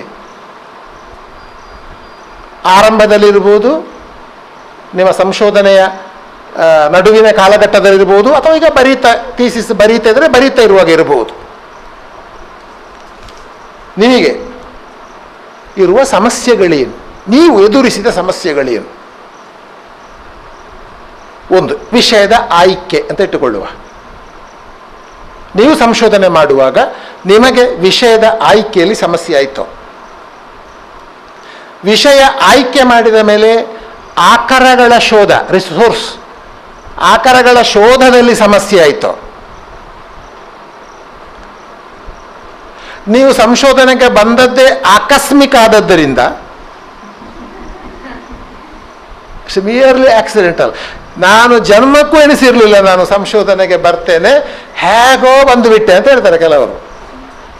ಒಳ್ಳೆಯದೇ, ಹೇಗೋ ಬಂದರೆ ಹೇಗೋ ಹೋಗುವಾಗಿಲ್ಲ, ಬಂದದ್ದು ಹೇಗೋ ಆದರೂ ಕೂಡ ನೀವು ಮಾಡಬೇಕಾದದ್ದು ಹೀಗೆ ಅಂತ ಇದೆ, ಆಯಿತಾ? ಕೆಲವರು ಹೇಗೋ ಬಂದದ್ದು ಒಂದು ಹೇಗೋ ಮಾಡಿ ಹೋಗುವುದು, ಅದಾಗಲಿಕ್ಕಿಲ್ಲ ನೋಡಿ. ಹಾಗಾಗಿ ನಿಮಗೆ ಸಂಶೋಧನೆ ನಿಮ್ಮ ಬಂದದ್ದು ಆಕಸ್ಮಿಕವೋ, ಸಂಶೋಧನೆ ಯಾವ ಘಟಕದಲ್ಲಿ, ಅಂದರೆ ವಿಷಯ ಆಯ್ಕೆ ಅಥವಾ ಚಾಪ್ಟರ್ಸ್ ಮಾಡುವಾಗ, ಅಧ್ಯಾಯಗಳನ್ನು ವರ್ಗೀಕರಿಸುವಾಗ, ಅಥವಾ ವಿಧಿವಿಧಾನಗಳನ್ನು ಪಾಲಿಸಬೇಕಾದ ಇದು ಘಟಕ, ಸಂಶೋಧನೆಯ ವಿಧಿವಿಧಾನಗಳು ಆ ವಿಷಯಕ್ಕೋ, ಅಥವಾ ನಿಮಗೂ ನಾನು ಒಂದು ಕೇಳುವುದು ಮಾತ್ರ, ನೀವು ಅದಕ್ಕೆ ಬೇಕಾದ್ರೆ ಹೇಳಬೇಕಾಗಿಲ್ಲ, ಮಾರ್ಗದರ್ಶಕರು ಕುರಿತ ಹಾಗೆ ನಿಮಗೆ ವಿಷಯಕ್ಕೆ ಸಂಬಂಧಪಟ್ಟ ಹಾಗೆ ಸ್ವಲ್ಪ ಸೆನ್ಸಿಟಿವ್ ಇಶ್ಯೂ ಇದು.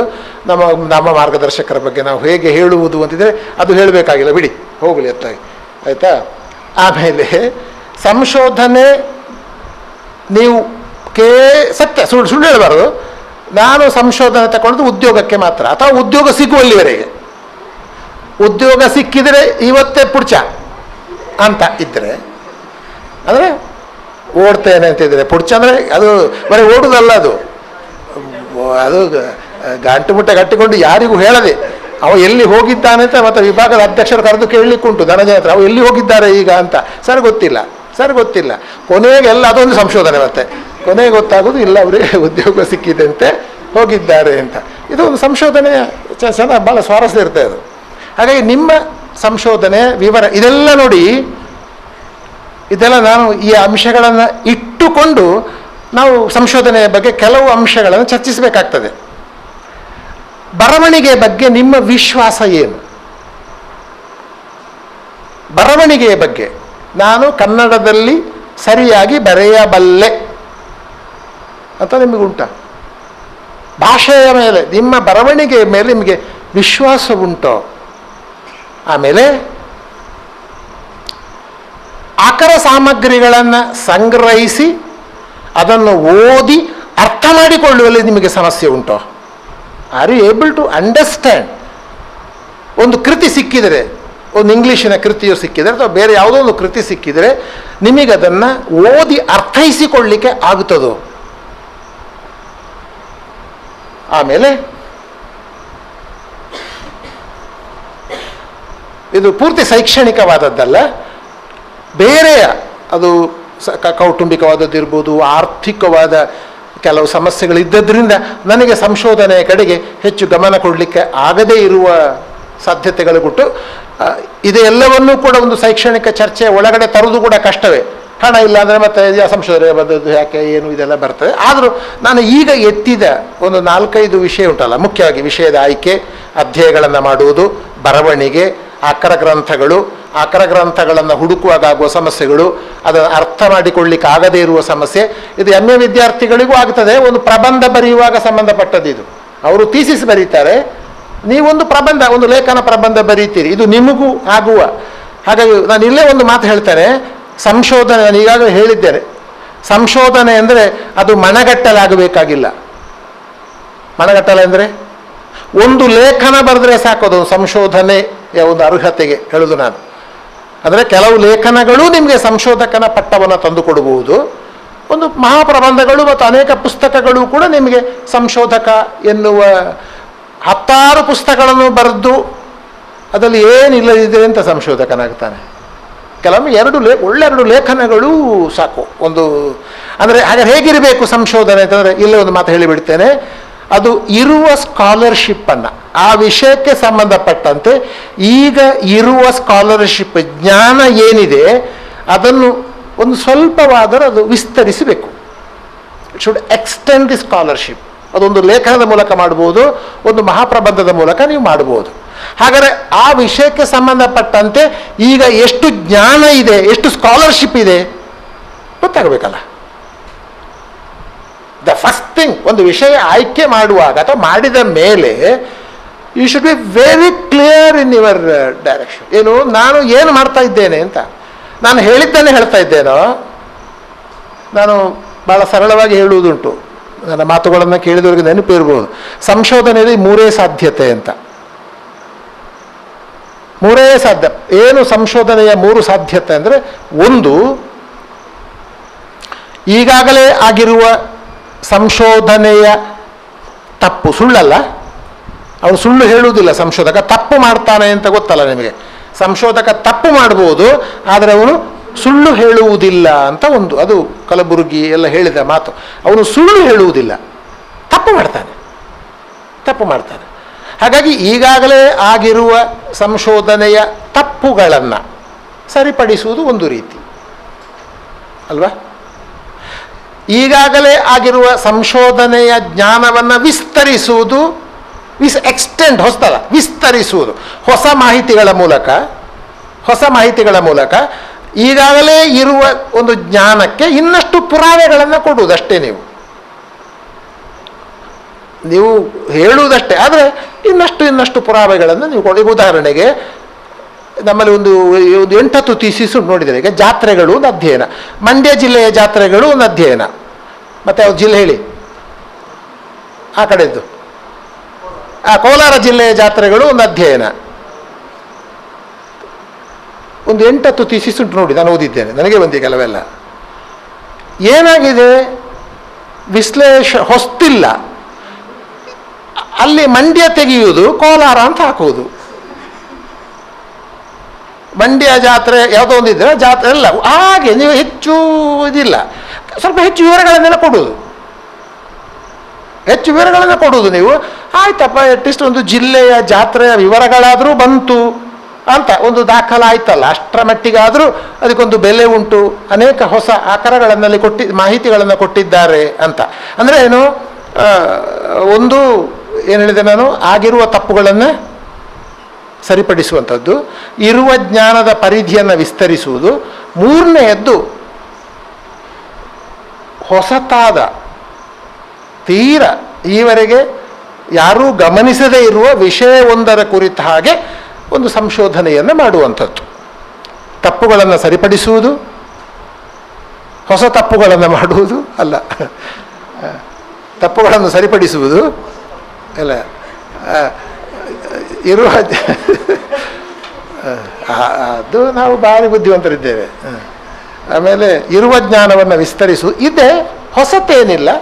ಆಮೇಲೆ ಹೊಸತಾದ ಹೌದಲ್ಲ ಅಂತ ನಮಗಿದು ಇದನ್ನು ಗಮನಿಸಿಯಲ್ಲ ನಾವು ಈ ವಿಷಯವನ್ನು ಅಂತ ಹೇಳುವ ಹಾಗೆ ಇದು ಮೂರು ಬಗೆಯಲ್ಲದೆ ಬೇರೆ ಸಂಶೋಧನೆ ಇಲ್ಲ. ಹಾಗಾಗಿ ನಾವು ಮೊದಲು ಖಚಿತ ಮಾಡಿಕೊಳ್ಬೇಕೀಗ, ನನ್ನ ಸಂಶೋಧನೆ ಎಂಥದ್ದು, ಇದು ಯಾವ ವರ್ಗಕ್ಕೆ ಬರ್ತದೆ? ಈಗಾಗಲೇ ಆಗಿರುವ ಅಧ್ಯಯನವನ್ನು ಮುಂದುವರಿಸ್ತಾ ಇದ್ದೇನಾ? ಈಗಾಗಲೇ ಇರುವ ಮಾಹಿತಿಗಳನ್ನು ನಾನು ಹೊಸ ಕ್ರಮದಲ್ಲಿ ವಿಶ್ಲೇಷಣೆ ಮಾಡ್ತಾ ಇದ್ದೇನೋ, ಅಥವಾ ನಾನು ಪೂರ್ತಿಯಾಗಿ ಹೊಸ ವಿಷಯವೊಂದನ್ನು ಇಟ್ಟುಕೊಂಡು ಅಧ್ಯಯನ ಮಾಡ್ತಾ ಇದ್ದೇನೋ? ಇದನ್ನು ಸ್ಪಷ್ಟ ಮಾಡಿಕೊಳ್ಬೇಕು ನಾವು. ಹಾಗೆ ಸ್ಪಷ್ಟ ಮಾಡಿಕೊಂಡಾಗ ಅದಕ್ಕೆ ಬೇಕಾದ ಸಿದ್ಧತೆ ಅದರ ಕ್ರಮದಲ್ಲೇ ಇರ್ತದೆ. ನೀವು ವಿಷಯ ಆಯ್ಕೆ ಮಾಡಿದ ಕೂಡಲೇ ಅದು ಯಾವ ಬಗೆಯ ವಿಷಯ, ನಿಮ್ಮ ಉದ್ದೇಶ ಏನು ಅಂತ ನೀವು ಖಚಿತ ಮಾಡಿಕೊಂಡ್ರೆ ಮತ್ತೆ ನಿಮ್ಮ ಸಂಶೋಧನೆಯ ಮಾರ್ಗ ಅದರಲ್ಲಿ ತೆರ್ಕೊಳ್ತದೆ. ಅಧ್ಯಯನ ಆಗಿದೆ ಅಂತ ಇಟ್ಟುಕೊಳ್ಳಿ ಒಂದು ವಿಷಯದ್ದು.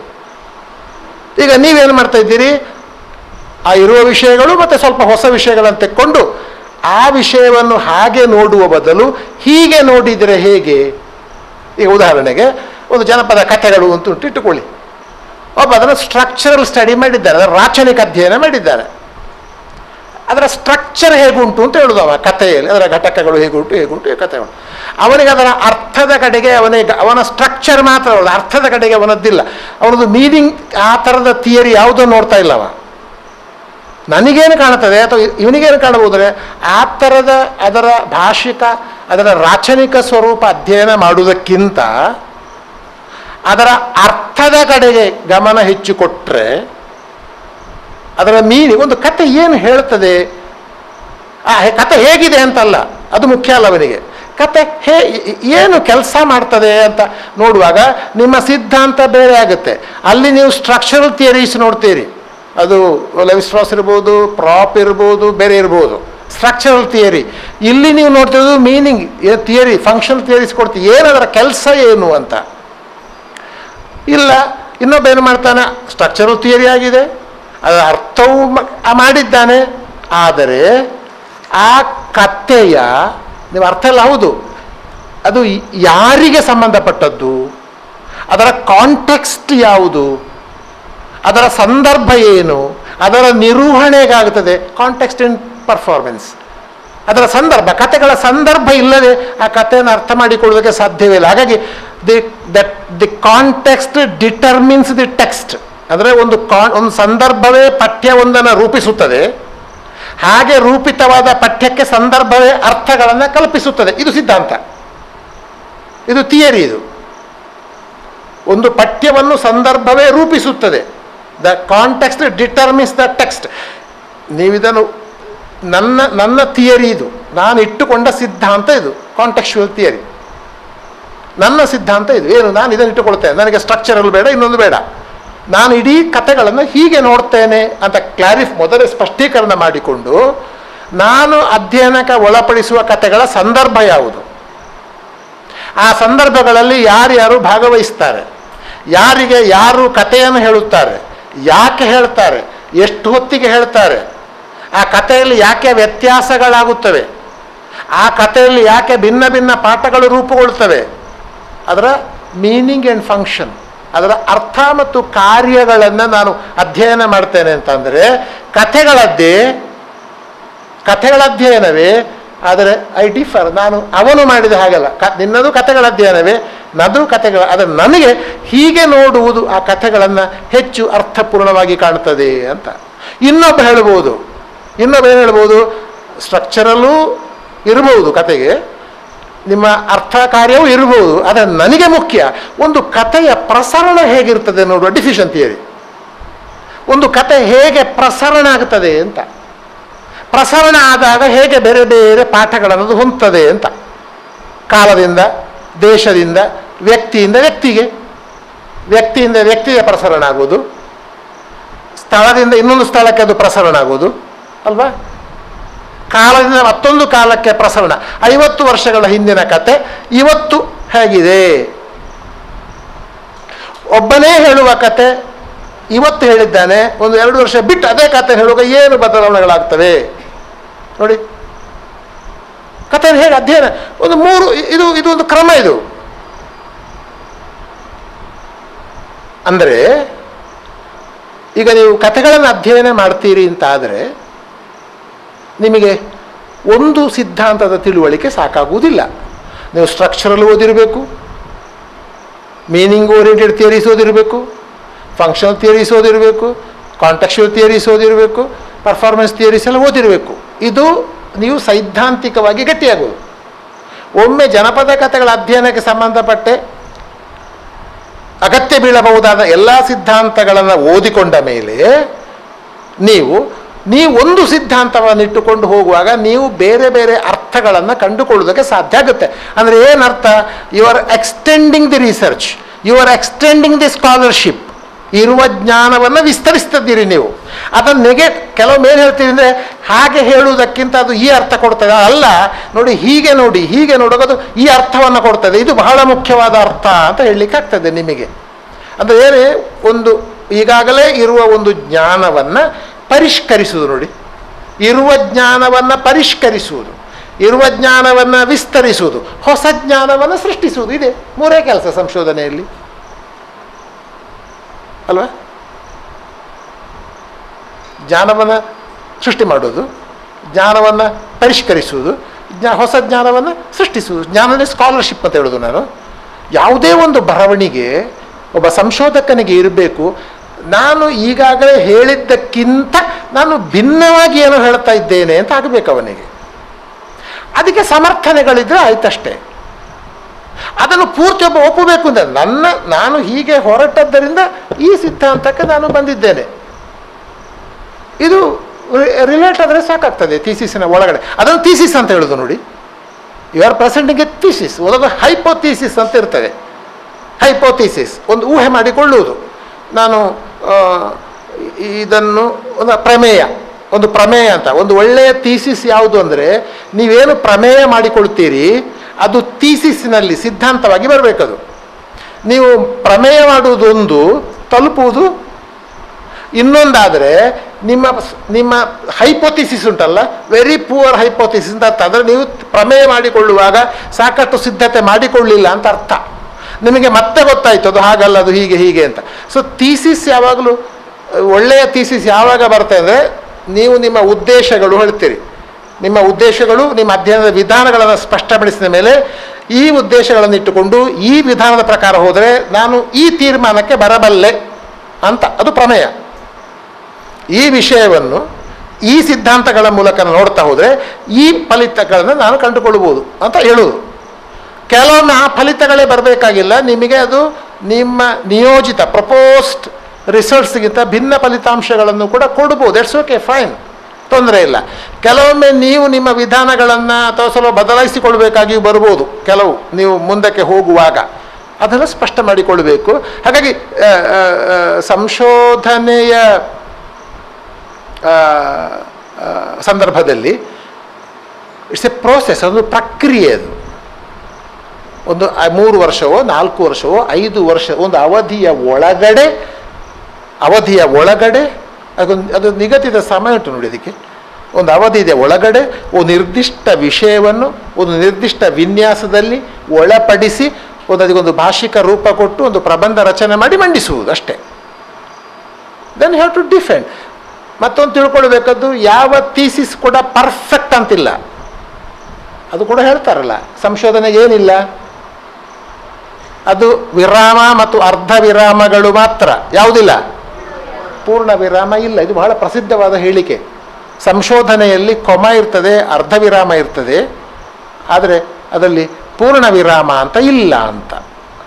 ಹಾಗಾಗಿ ಕೆಲವು ಸಂಶೋಧಕರು ಎಂತ ಅದು ಎಷ್ಟು ಮಾಡೋದು ಮುಗಿಯುವುದಿಲ್ಲ ಸರ್, ಅದು ಮುಗಿಯುವುದಿಲ್ಲ ಸರ್ ಅಂತ ಹೇಳಿದವರು ಕೇಳಿ ಅವ್ರ ಹತ್ರ. ಅಲ್ಲ, ಅದು ಸರ್ ಮುಗಿಯುವುದೇ ಅಲ್ಲ. ಎಂಥದ್ದು ಮುಗಿಯುವುದು? ಮುಗಿಯುವುದೇ ಇಲ್ಲ. ಅದು ಮುಗಿಯುವುದಿಲ್ಲ. 5 ನಿಮಿಷ ಮುಗಿಯುವುದಿಲ್ಲ ಅಂತಲ್ಲ, ಮುಗಿಸಬೇಕು. ನಿಮಗೂ ಗೊತ್ತಿರಬೇಕು ಅದು ಮುಗಿಯುವಂಥದ್ದಲ್ಲ. ನಾನು ಯಾವಾಗಲೂ ನನ್ನ ವಿದ್ಯಾರ್ಥಿಗಳಿಗೆ ಹೇಳ್ತೇನೆ, ನಾನು ಅತ್ಯಂತ ಪರಿಪೂರ್ಣವಾದ ಟೋಟಲಿ ಒಂಥರ ಪರ್ಫೆಕ್ಟ್ ಆದ ಥೀಸಿಸ್ ಕೊಡ್ತೇನೆ ಅಂತ ಆದರ್ಶ ಒಳ್ಳೆಯದು, ಆದರೆ ಹಾಗೆ ಆಗುತ್ತದೆ ಅಂತ ನೀವೇನು ಭಾವಿಸಬೇಡಿ. ಕೆಲವು ಹೊಸ ಸಂಗತಿಗಳನ್ನಾದರೂ ಹೇಳಿದರೆ ಒಮ್ಮೆ ಹೇಳಿಬಿಡಿ, ಒಂದು 5 ವರ್ಷ ಒಳಗಡೆ ಮುಗಿಸಿಬಿಡಿ ಅದನ್ನು. ಆಮೇಲೆ ಮಾತ್ರ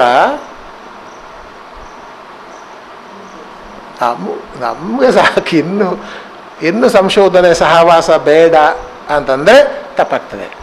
ನೀವು ಏನು ನಿಮಗೆ ಸಂಶೋಧನೆ ಅವಧಿಯ ಒಳಗಡೆ ಮಾಡಲಿಕ್ಕಾಗಲಿಲ್ಲವೋ ಅದನ್ನು ಮತ್ತೆ ಮುಂದುವರಿಸುವ ಕಡೆಯೂ ಕೂಡ ನೀವು ಗಮನವನ್ನು ಕೊಡಬೇಕಾಗುತ್ತೆ ಅಂತ.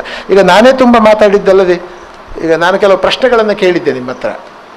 ನಿಮಗೆ ಅಲ್ಲ, ನಾವು ಲೆಟ್ ಇಸ್ ವೆರಿ ಪ್ರಾಕ್ಟಿಕಲ್. ನಾನು ಹೇಳ್ತಾ ಹೋಗೋದೊಂದು ಅದು ವಿಷಯದ ಆಯ್ಕೆ. 5 ನಿಮಿಷ ಬ್ರೇಕ್ ಕೊಡ್ತೇನೆ. ಈಗ ಸಂಶೋಧನಾ ವಿದ್ಯಾರ್ಥಿಗಳು ವಿಷಯದ ಆಯ್ಕೆ, ಆಕಾರಗಳ ಶೋಧದ ಸಮಸ್ಯೆ, ಆಮೇಲೆ ಸಂಶೋಧನೆ ಯಾವ ಸಂದರ್ಭದಲ್ಲಿ ನಿಮಗೆ ಕಷ್ಟ ಅಂತ ಆಗ್ತದೆ, ನೀವು ಸಂಶೋಧನೆ ಉದ್ಯೋಗದ ಭಾಗವಾಗಿಯೇ ನೋಡ್ತೀರೋ, ನಿಮ್ಮ ಬರವಣಿಗೆ ಬಗ್ಗೆ ನಿಮಗೆ ಆತ್ಮವಿಶ್ವಾಸ ಉಂಟೋ. ನನಗೆಲ್ಲ ಬರೀಲಿಕ್ಕಾಗೋದಿಲ್ಲ ಸರ್ ಅಂತ ಹೇಳ್ತಾರೆ ಕೆಲವರು, ಬರೀಲಿಕ್ಕೊಂದು ಆಗೋದಿಲ್ಲ ಅಂತ. ಕೆಲವರು ಹಾಗಾಗಿ ಒಳ್ಳೆ ಬುದ್ಧಿವಂತರಿರ್ತಾರೆ, ಆದರೆ ಬರವಣಿಗೆ ಆಗುವಾಗ ಸೋತು ಬಿಡ್ತಾರೆ. ಈಗ ಯಾವ ಹಂತದಲ್ಲಿ ನಿಮಗೆ ಕಷ್ಟ ಆಗುತ್ತದೆ ಅಂತ ಇದ್ದರೆ ಅದನ್ನು ಸ್ವಲ್ಪ ನಾನು ಪ್ರಸ್ತಾವಿಸಿ ಪರಿಹರಿಸಿ, ಆಮೇಲೆ ಒಂದು 2-3 ಹೊಸ ಸಂಗತಿಗಳನ್ನು ನಾನು ಭಾವಿಸಿದ ಹಾಗೆ, ಹೊಸ ಸಂಗತಿಗಳು ನೀವು ಸಂಶೋಧನೆಯಲ್ಲಿ ನಾನು ಗಮನಿಸಿದ ಹಾಗೆ ಇತ್ತೀಚೆಗಿನ ಸಂಶೋಧನೆಗಳ ಒಂದು ಪ್ರವೃತ್ತಿ ಹೇಗಿದೆ ಎನ್ನುವುದನ್ನು ನಿಮ್ಮ ಗಮನಕ್ಕೆ ತರುವ ಒಂದು ಪ್ರಯತ್ನ ನಾನು ಮಾಡ್ತೇನೆ. ಸಾಕಲ್ಲ?